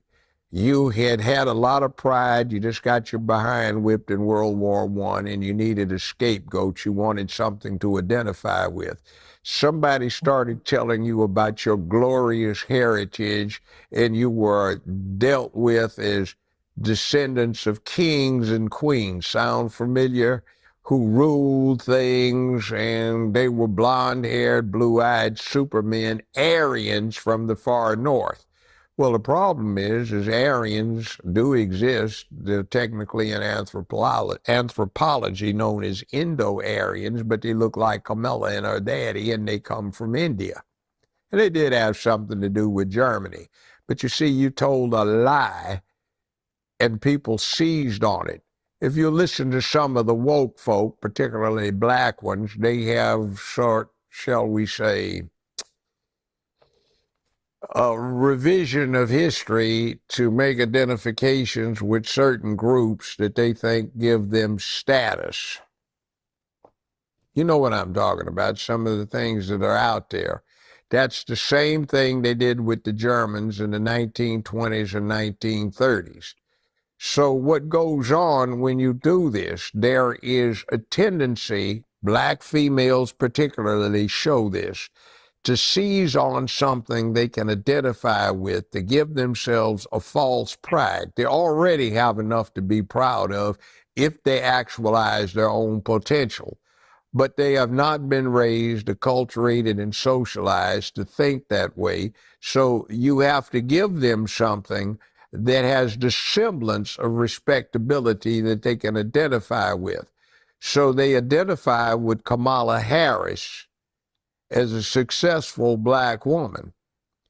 But Kamala Harris didn't particularly go to the first-class undergrad school. The law school was the same. It wasn't like she busted her ass in all of these jury trials, and she did what Johnny Cochran did back in the 60s when he was working at the DA's office, and then when he got in private practice.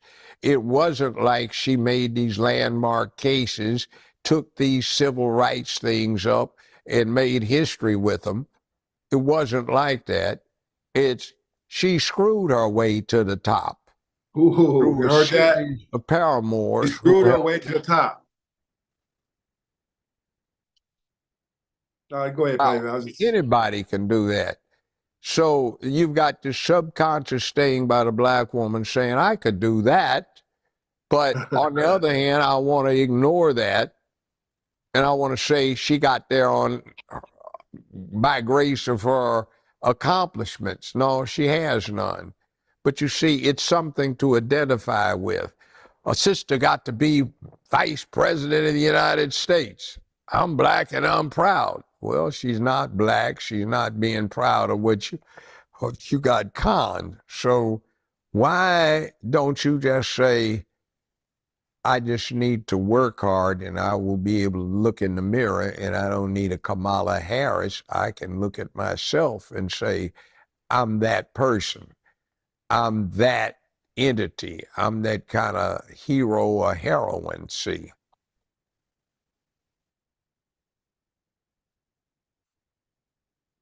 If you're not making $158,000 per year, but you'd like to, I strongly...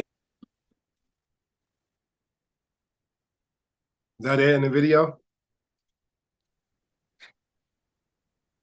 Don. You want to play the other video, the one from Facebook? That should be it for the videos. Unless there's any other videos that we missed.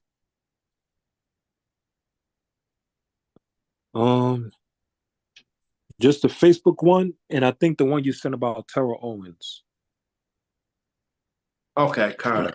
Other than that, yeah, everything was good.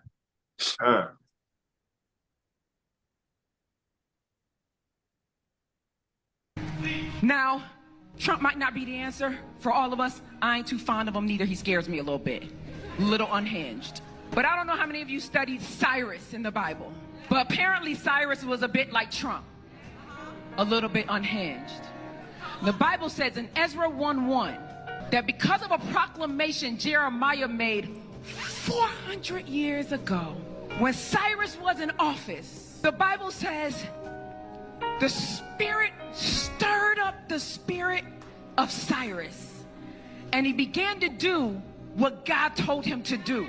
So you can't go off of what it looks like or how you feel. You have to ask God, who is the choice you want me to vote in so that judgment is slowed down?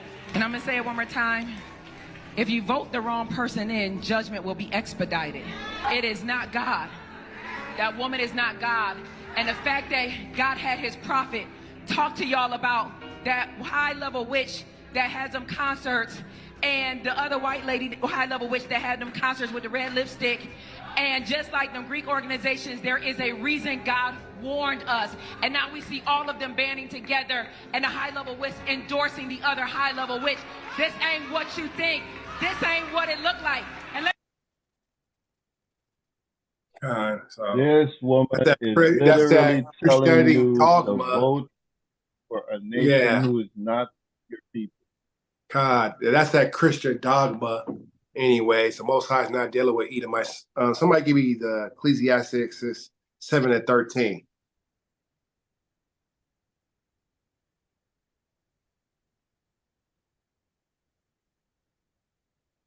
Ecclesiastes in the Old Testament? Yeah, 7:13. Con, I got it. Ecclesiastes chapter 7 and verse 13. Consider the work of God, for who can make that straight which he have made crooked? So Most High is not dealing with these other nations. She said that, I don't know what she said. She's gonna make him Cyrus, and the spirit servant. He gonna do the work of the God. The Most High is not dealing with Edomites. He made them crooked. He made them to be the evildoer.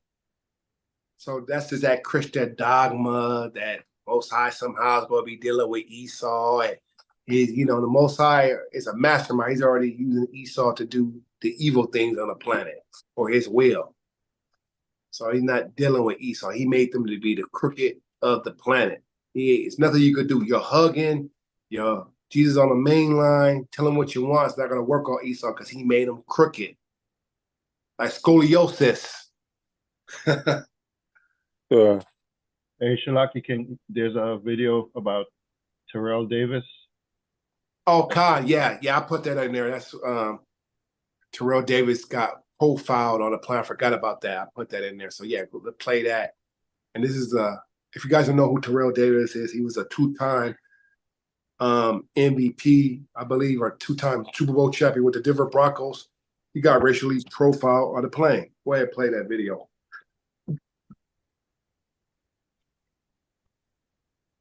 First on GMA, NFL Hall of Famer Terrell Davis, who was handcuffed, removed from a United Airlines flight after he says he tapped a flight attendant's arm to ask for ice.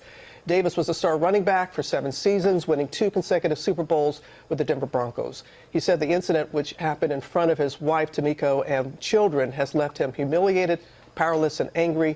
He and his wife, Tamiko, join us live right now here in the studio. Thank you both. No, thank you for having us here. I really appreciate this. We'd much rather not be here. I know. Talking about this under these circumstances, but it's necessary, right? We have to come here. Our kids are in California on vacation, and we were enjoying that, and they're wondering why mom and dad are not there with them now. But you want to be the voice for the voiceless. So let's take us, for people who are not familiar with the story. You're on a flight. Yeah. Beverage service starts. Yeah. Tell us what happens. Yeah, I mean, it's an ordinary flight. They have the beverage service that starts, and I'm in row 11, and I'm in the aisle. My oldest son is right next to me in the middle seat. My youngest son is in the window seat. My wife is across the aisle, and my wife and daughter across the aisle in one row back. And so it's a typical flight, nothing out of the ordinary. Beverage service starts, and the gentleman pulls up, and I'm reading a magazine. My kids are playing with their iPads, so I heard him ask, like, what do you want, like, beverage, what do you want? And they were busy playing with the iPad, so they didn't respond. And I remember the tone got a little bit more aggressive. And I was like, man, that was kind of rude for him to ask my kids like that. So they got startled. They ordered their drinks. And I remember this, he puts the drinks down on the tray, but with force. Like he just kind of slams them down. They say, thank you. He doesn't say anything. So I was like, all right, whatever. So he asked me my order. I gave him my order. Again, kind of slams the drink down. And again, I'm thinking, well, what is going on with this guy? But whatever. As he gives me my drink, he starts to move the cart. And my son says, excuse me, might I have some ice? And he obviously didn't hear my son ask for ice. So he moved the cart probably past my seat. And so my hand was up like, excuse me. And then I finally said, excuse me, can I get some ice? I just tapped him on the shoulder. He swings his arm back and said, don't hit me. And I'm like, dude, I didn't hit you. And then he rushes up to the front of the plane. He leaves the cart right there. And the gentleman in front of me turns around and says, I saw everything. I saw that. Like why did you didn't hit him? I'm like, of course I didn't hit him. So as I'm sitting there on the plane, it was bizarre because he's up there for a couple of minutes. And again, I was like, whatever. So I started reading the magazine. So you don't think anything of it? Nothing of it. Yeah. He comes back. He puts the cup of ice on my son's tray. He then takes the cart and takes it back up to first class. And about 3 minutes later, another flight attendant takes over. She brings the cart down, starts servicing the area, and that's it. But then I don't see him for the rest of the flight. You don't see him for the rest of the flight? But what did you see when you landed? What did you hear and see once the plane had that's landed? a different story. I mean, when we landed, they told everybody to remain in their seats because for whatever reason. And I thought it was a medical emergency. I fly a lot, so I've seen that before, where they say, stay in your seat, someone they need to tend to. And so I've seen that before. So again, I'm just reading a magazine, and 4 or 5 minutes pass, and then my head is down, and I can hear like the walkie-talkies. I hear a lot of the gear and wrestling of like you can hear when they come on, and everybody you can kind of hear like the awls, or like you can hear people. The reactions to them coming on. Yeah. When you say they coming on, who's coming on? The FBI? FBI. Big FBI letters on the jackets. Big as daylight. Can't miss it. Yeah. Okay. FBI, I believe it was Orange County Sheriff Department. Guys with green. I didn't know who they were at the time, but you can tell it was law enforcement. Law enforcement. Without without explaining to me why they were doing it. They walk up to me, and the guy he whispers in my ear. He says, "Don't fight it," and he puts cuffs on me. While he's still while I'm sitting down. With everybody still on the plane? Everybody's on the plane. He never introduced, acknowledged, or confirmed that it was Terrell. Or say, hey, here's why. Here's what happened. We're doing this, or nothing. Can I ask what happened? He just walked straight up to him and placed hands. And what was it like for you, Tamika, to see your husband in handcuffs? I thought it was a joke, because what else could it be? And I saw the agents come on, so of course it caught my attention like everyone else, and they just walked straight up to Terrell and just played.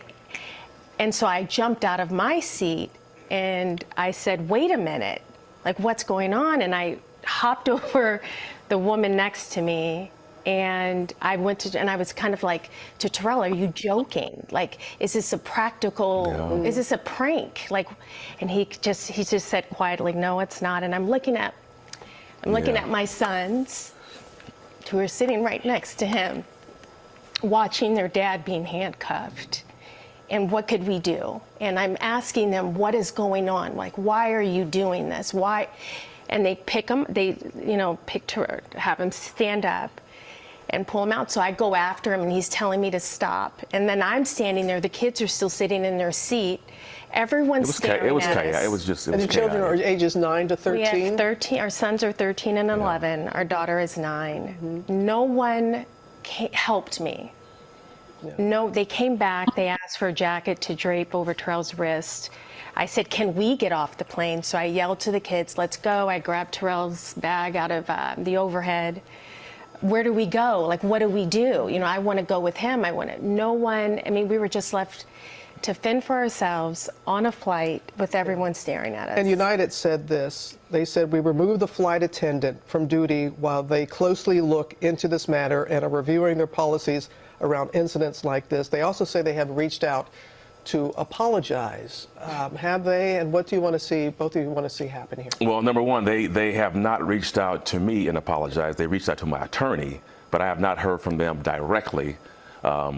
And so that to me is a problem. I want them to take more accountability. The apology was it's pretty issued generic. To the media. Yeah, We've not had any communication from them directly. What is your reason for going public with this? Well, a number of reasons. Number one, I mean, to affect change. I mean, if I don't speak on this, lots of people, as a matter of fact, contacted me after this, and they're sending me text messages saying that the same thing happened to them. And I can't sit there and knowing what happened to me and how I felt. I felt demoralized. I felt embarrassed, humiliated. I felt like my dignity was stripped from me right in front of my children and my family. And I want United to be held accountable. Got to be held accountable for this. Well, I know. So you can start in the video right there. Lucky. As you can see, he said his dignity was taken. It goes into Deuteronomy that you will have no might in your hand. And the reason why the Most High done that, because he's breaking the law. You can see he has a shaved head and shaved beard. Somebody give me Leviticus 19:27. See, the Most High will do that to you, man. When you break the law, he sent Esau as a whipping stick. That's what we brought out. Go ahead, bring that out, okay? It's Leviticus chapter 19, verse 27. Ye shall not round the corners of your head, neither shalt thou mar the corners of thy beard. As you can see, he got a clean shaven hair. You can tell he done it with the razor and his beard. He's trying to look like Esau. I always bring that out in the video when I use the Spartans. You know what I mean? That's a Greek custom, man. The reason why they were shaving their face like that and their head, man, is trying to look like they're the children they were sleeping with, man. That's a Greek custom to shave your head and shave your face like that, man. They was trying to look like the boy lovers, man. As you know, I was always putting that in the videos. That's a Greek custom, man. Try to look like they're boy lovers, man. So the Most High judge Terrell Owens, man, by humiliating them, man.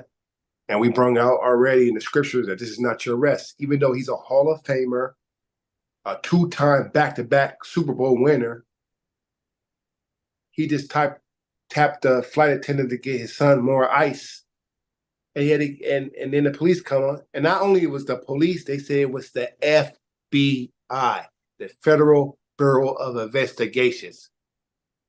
For an incident like that, no blood, no black eye, no teeth missed.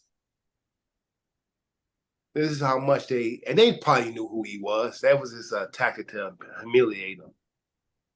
But this is why we got to let you know. The scriptures say you will have no might in your hand. There will be nothing you can do. They done it in front of this family, just like they done it in slavery.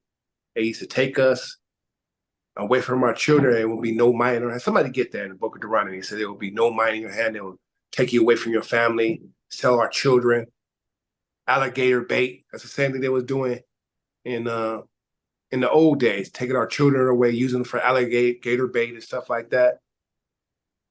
So we're going to understand this is not our rest. No matter how much notoriety you have in this kingdom, NFL, NBA, once your career is over, you go back to being a nigga. And then, best believe, they knew who he was. I'm not buying that the FBI don't know who Terrell Davis is. I bet you that wouldn't have happened to John Elway. That wouldn't happen to John Elway. Right. They don't know who he is. The FBI don't know who you are. And they put the handcuffs on him and say, no bruises on the flight attendant. He touched me. He touched me. He touched me, so I need him arrested. And instead of the flight attendant getting in trouble, he was just removed for his job. Same thing when you get gunned down by the police. This is why you know this is not your rest, it's a polluted land. Go ahead, give me that in Deuteronomy. There will be no might in your hand. This is Deuteronomy chapter 28, verse 32. Thy sons and thy daughters shall be given unto another people, and thy eyes shall look and fail with longing for them all the day long. And there shall be no might in thine hand. No might in your hand. When law enforcement come, the FBI, you hear those radios, you hear those boots. It's it. It's no might in your hand.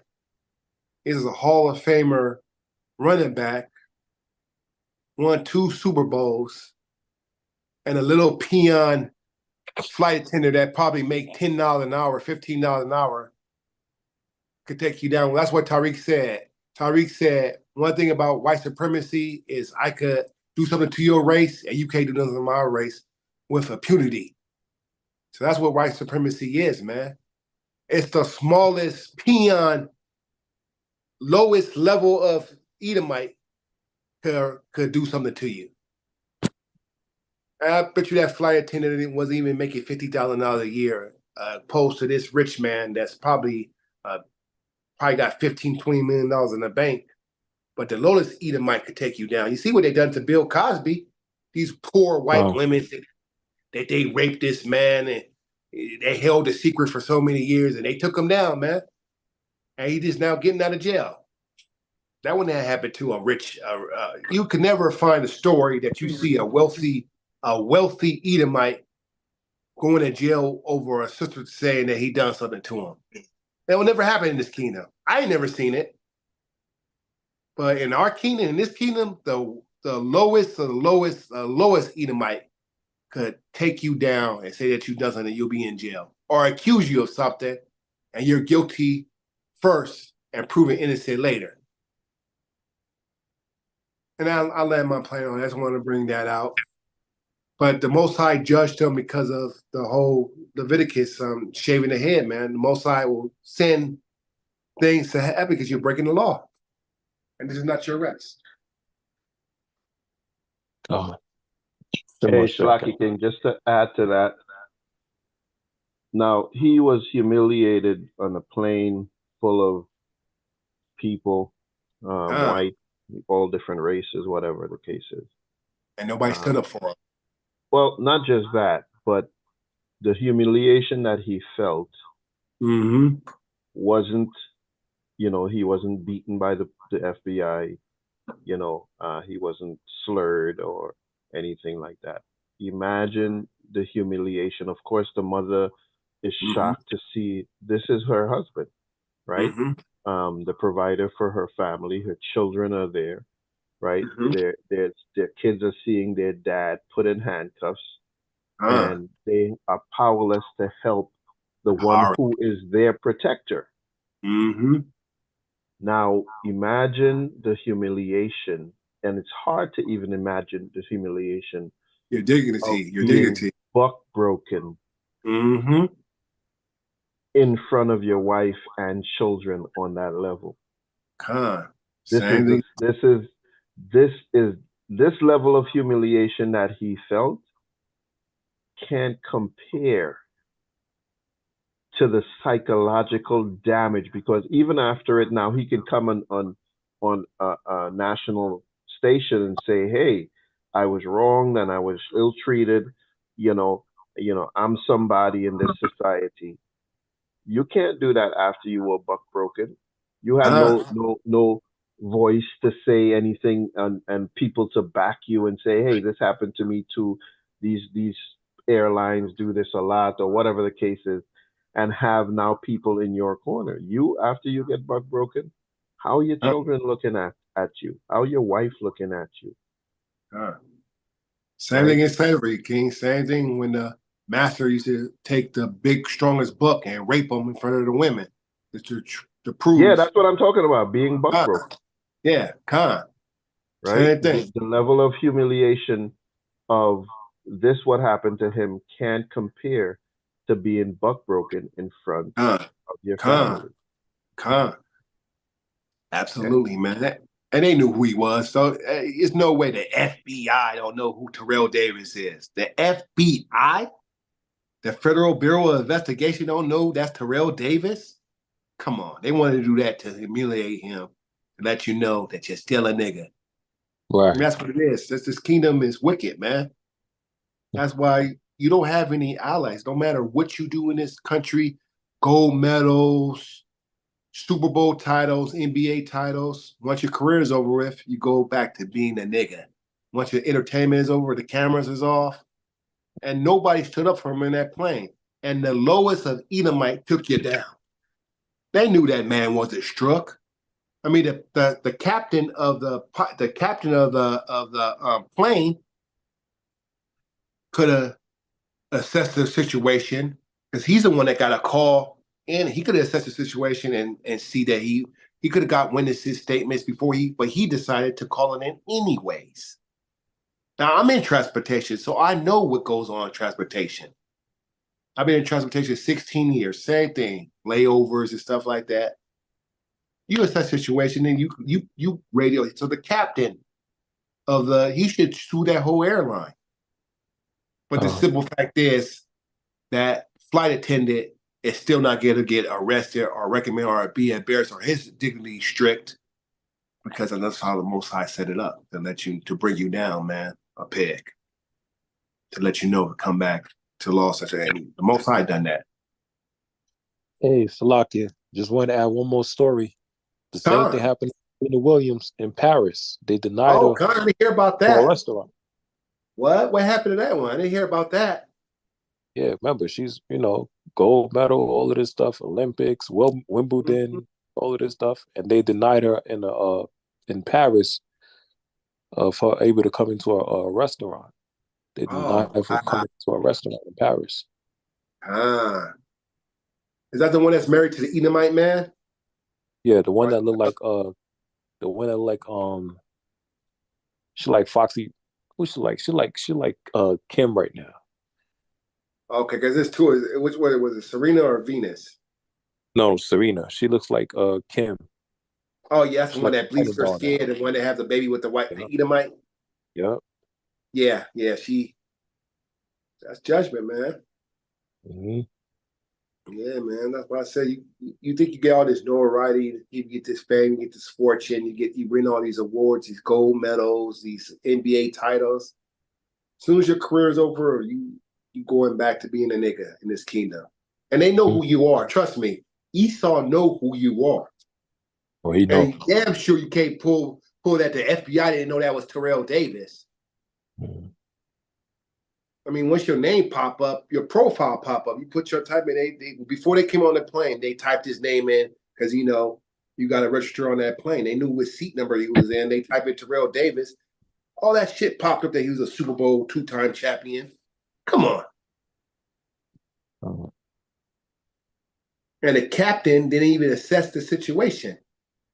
If I'm the captain of the plane, because there's a captain, there's a co-captain in these planes, you assess what happened to your employee. Well, where did he strike you out? Do you have any bruises? Where's your bruises? Show me that you hurt. Why am I calling this in? Because the captain is the one that got to radio it in to the dispatch to send to law enforcement on the plane. I don't know exactly why they use the FBI. Usually the FBI don't respond to calls like that. It's usually, they got the airport police for that. That's weird. The FBI had to show up for something like that, a simple assault charge. But it doesn't show. Esau would do all kind of stuff, man. Send the FBI, the National Guard, Lord, Special Forces. Man, this man is the devil the Bible speak of, man. You gonna send the FBI for a simple assault? Hell, I could have done that as a security guard. What you sending the FBI on the plane for? Man.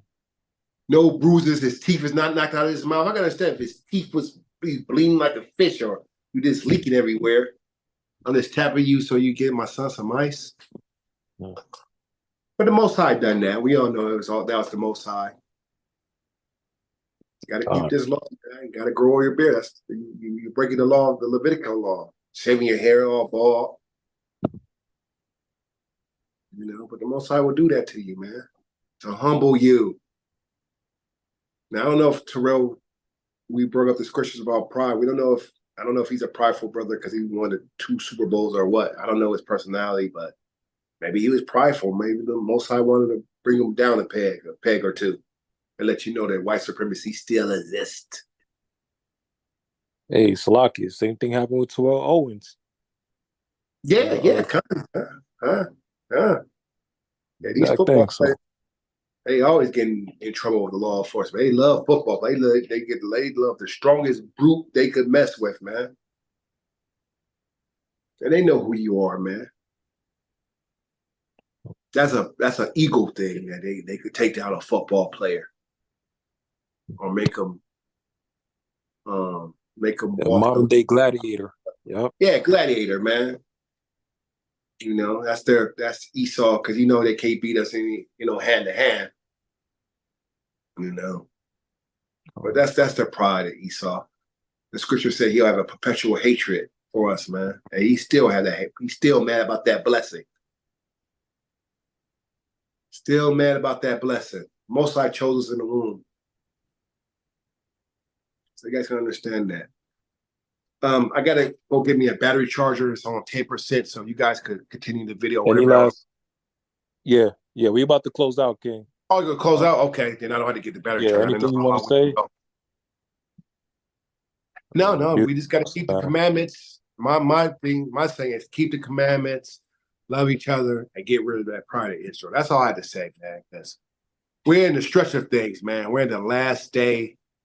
And things are speeding up faster and faster. Like I said, according to Esau calendar, we're already in the 8th month already. So Most High speeding this thing up, man. As you can see, is the United States is not what it was, man. You see homeless encampments everywhere, especially out here in California. Los Angeles used to be one of the beautiful cities that everybody want to visit. Now, nobody want to be in. It's homeless encampments everywhere, man. We talk about all that Beverly Hills, Palos Verdes. Of course, they're going to clean it up because the Olympics are supposed to be coming in Los Angeles in 4 years. We're in the next bid to get to the Olympics, the Summer Olympics. Of course, they'll clean it up by then. But right now, it looked like Skid Row, man. But that's the Most High speeding this thing up, man. The economy is crashing. Russia came out with its own currency, the BRICS and stuff like that. So that's the first thing the Most High is going to do is crash his economy, man. Cause we already not using paper cash. Everywhere I go, I got to use this thing, Apple Pay. They don't even accept cash in a lot of places, man. Like me and my wife, we like to go to the movies a lot. That's our thing. We go to the movies to watch all the newest movies. I got the AMC Pass. Hey, it's a cashless society out there. Everybody's using their Apple Watch. Even the tickets. The tickets go straight to my phone, and it's I guess it's the mark of the beast. I guess they're already starting there, right, man? That cashless society. I doubt if we ever see Harriet Tubman on the $20 bill because the $20 bill is gonna be gone. I've been waiting for that $20 bill still. Anybody see that Harriet Tubman $20 bill yet? You're gonna have to make your own, right? Huh? I said you're gonna have to make your own. Yeah, you have to make your own because by the time you got a $20 bill, it's gonna be a digital currency. Right. They're supposed to put her on the bill a long time ago. I'm like, hey, what's this Harry Teller? I'm waiting for this. By the time she got on the bill, it's gonna be cashless society. So we just gotta love each other. We gotta get out of that pride and stay in these scriptures. And don't worry about not remembering these scriptures. I'm one of the main person that don't remember scriptures. That's why I got a notepad and just break it down to scriptures, man. Just keep your notepad.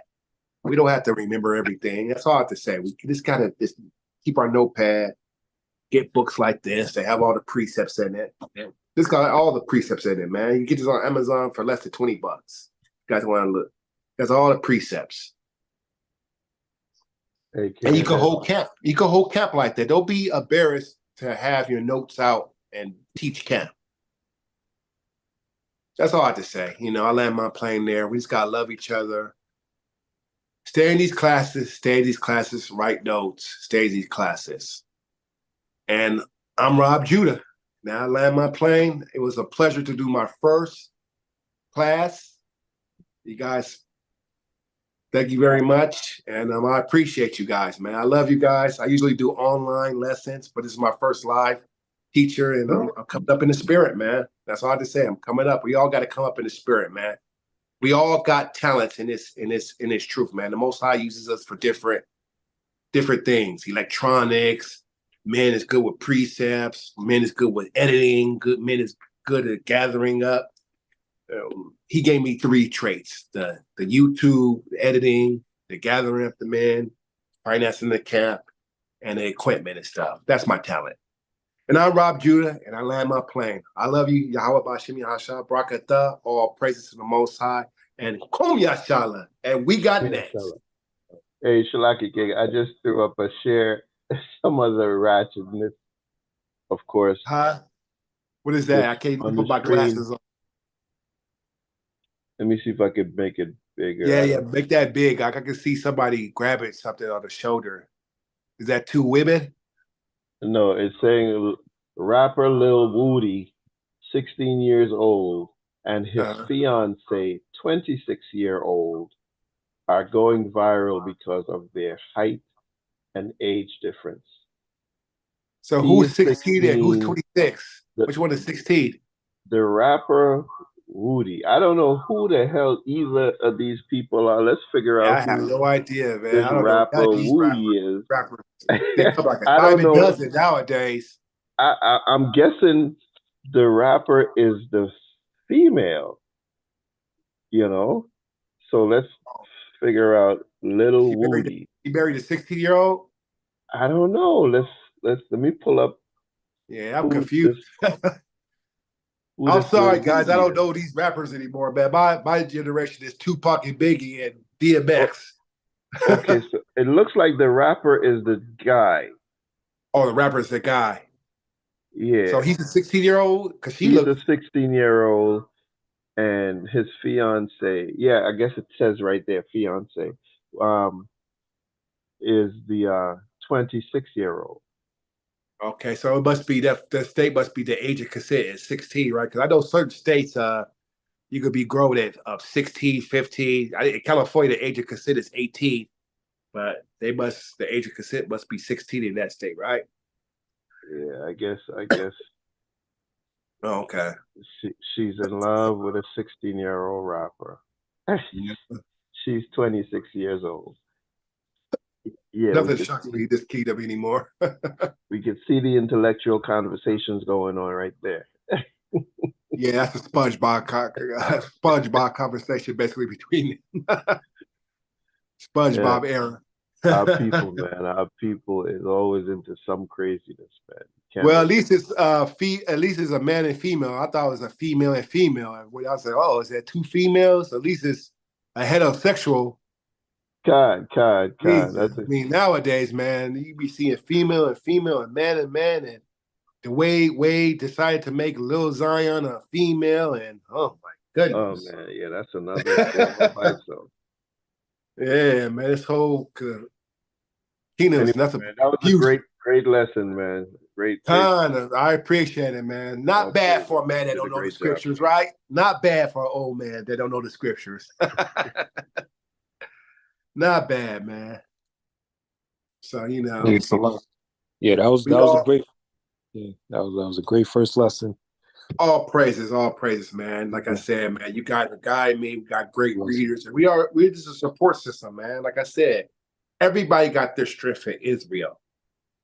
That's why I brought up the precepts about the pride, man. We're not supposed to be like each other. The Most High uses us for different things, man. You know, like he got me doing different things for the camp, making the shirts, making sure the YouTube is polished, making sure the equipment is working right, making sure the equipment is fixed. And we got men that's polishing the scriptures with the good mouthpiece, as we call it in California, the crisp mouthpiece, as they call it. You know, not everybody got their strength in Israel, man. We all this one big nation, man. It's like in the old day they had the blacksmith and the carpentry and masons. That's how a society is run. You got different people doing different things, you know? Not everybody could be a king or a queen. You got to have people that pave the roads. Everybody got a job. Yeah, we all got a job to do, man. So I'm Rob Judah. I appreciate you guys. I'm glad you guys popped my cherry for the first teaching.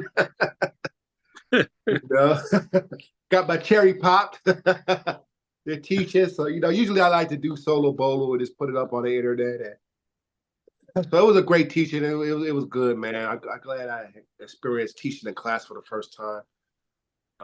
Been in the truth since 2017, and we all coming up in the spirit, man, because we're the next generation of teachers, man. You know, Priest Sabak is getting older. A lot of men's getting older. It's up for us to be the next generation of teachers, man, and pass this thing along until Yahweh shall come back, man. You know. So we're the next one up. We got to be diligent out there. We got to be doing lessons. If you can't make camp, just do your lessons, man. That's why I just tell everybody, do your lessons, do what you can, and spread this gospel, man. Scripture says we got to be fisher of men. Israelite men, of course, not the other nations. Israelite men. Northern kingdom, southern kingdom. Doesn't matter, you know. We just can't teach our tribe, our particular tribe. Teach other tribes as well, man. You know, we gotta come together as a nation, not a tribe, as a nation. Benjamite, you guys know all the tribes. You just gotta come together, man. Gotta stop this division. Hey, quick question, Ox. So what's the next movie you working on reviewing or watching? Oh God, I think close out. Priest Sabak wants to do the microphone check. I got the microphone check through Tariq Nasheed about the history of hip hop. How they try to canonize it like they done the other music genre, because you know we create all the music genres that the society have, and they try to canonize hip hop. So he wants to break that down. So most likely it'll be whenever he comes back to the West Coast, we'll break down Microphone Check. All right. Pretty good film if you guys could get it. It's on Amazon right now. Well, they actually pulled it off Amazon because some guy, some Ephraimite said that he had some photos or something and done a copyright. I heard. Yeah, some BS. So, you know, it's just, come on, man. Let's get this information out. It's just jealousy, you know, pride. Like I said, we just broke down the pride. It's just pride. That's my photos. What you doing with my photos? That's my photos. I took that photo in 1980. Come on, man. We're doing history of hip hop, man. You already know that's fair use. Even if you put some pictures up, you have no claim on my video because it's fair use. It's fair use. And he knows that. Tariq could have sued that guy for that, man, for disrupting his movie. And he had to pull the movies out of the theater. And, you know, so he had to re-edit the whole thing. Of course, he took all the photos out of there and all the little clips and stuff and re-edit the whole thing. But I got the old one before they pulled it off the shelves of Amazon. But they said it'll be up next week, all the microphone checks, if you guys want to order them and check it out. Great documentary of hip hop. You know, it was some things I didn't know about hip hop in there. So we'll probably do the history of that, and then whatever movie that Zabak want to do, we'll be on it, man. And we'll break it down, man. In HOI fashion, man. You know how we do in the HOI. Most High will, yeah. Most High will. Doing a hell of a job. I've been checking it Most out. High will.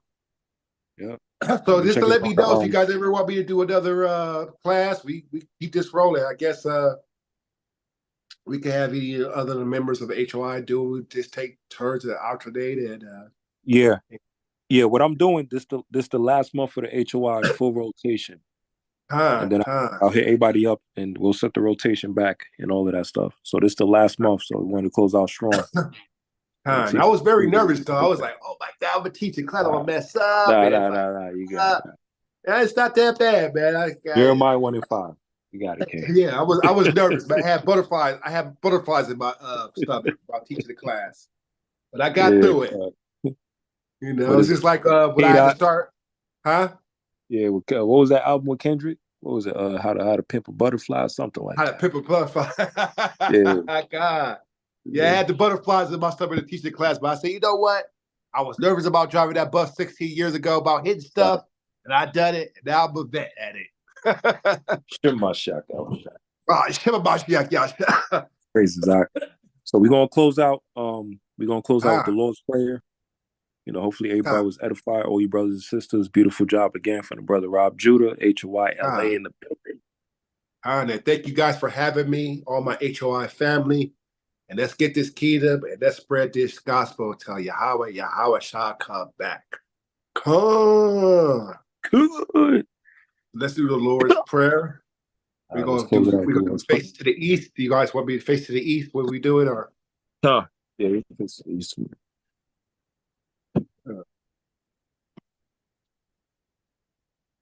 Want me to close it out with the Lord's Prayer? Or go ahead. Yeah, go ahead. Do it? All right, come. Yeah, close it out, okay. All praise Yahweh, Bashim Yahushai, Bashim Rakadash, Babu Kashah, Tablat Shmayata, Shemai, Yashir Allah, Yahweh, Allah Haynawa, Yahweh, Ahad, Abinawa, Shabashamayim, Kodash, Haya, Shamka, Yahweh, Malakavka, Taba'a, Atazaka, Haya, Aisha, Ba'arataza, Kawa, Haya, Bashamayim, Natananawa, Lacham, Kal, Yawam, Wasalachnawa, Chabawafnawa, Kasalachnawa, Chabawafinawa, Wala'a, Tabiainawa, Banasaywan, Abal, Hawashainawa, Mayan, Rai, Kaya, Laka, Hamalakwa, Fahala, Wataparaf, Walamyam, Amen.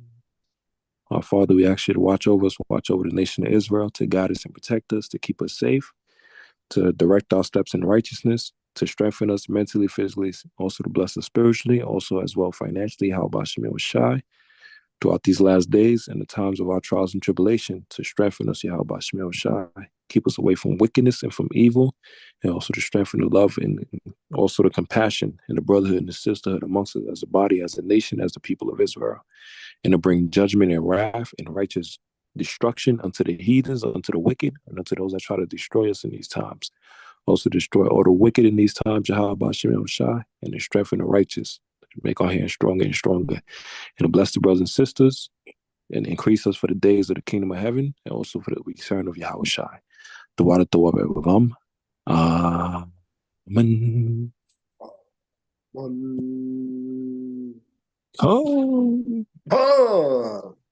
Shema Mashiach Yahweh Shai. Shema Mashiach Yahweh Shai, man. All praises to the Most High. And we got through it today. HOI Tech with so much respect. Rob Judah in the building.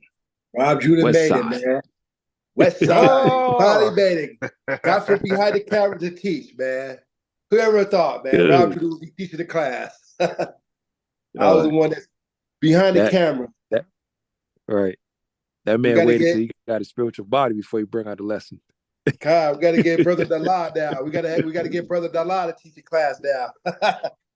Hey, God. Yeah, we got to get him in there I and will, teach the man. class now. God, most I will, okay. We'll work on Most it. I will, man. Never know. Never know. We get everybody up in here teach a class. We should have everybody in HR teach a class.